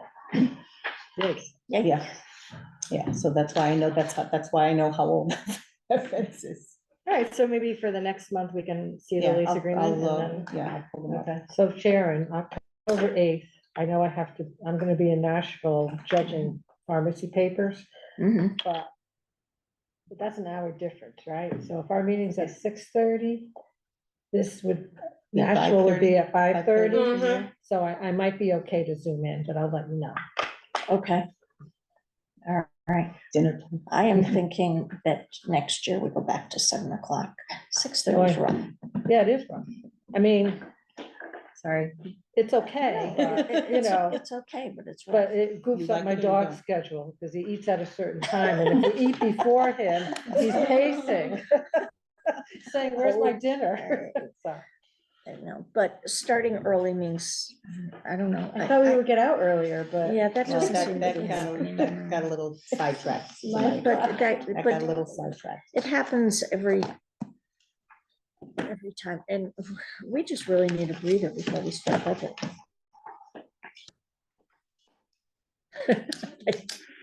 I just threw that right. Okay, are we finished tonight? Please, motion, I'll make a motion to adjourn. thank I'll you. second it. Okay, 9:09, I, 9:09. we're done, we're done. Sally, if you're still there, you are, Can I see you. Stop the recording. We're done, good night. Oh my gosh, this mouse is so slow. It's killing me. Look at this.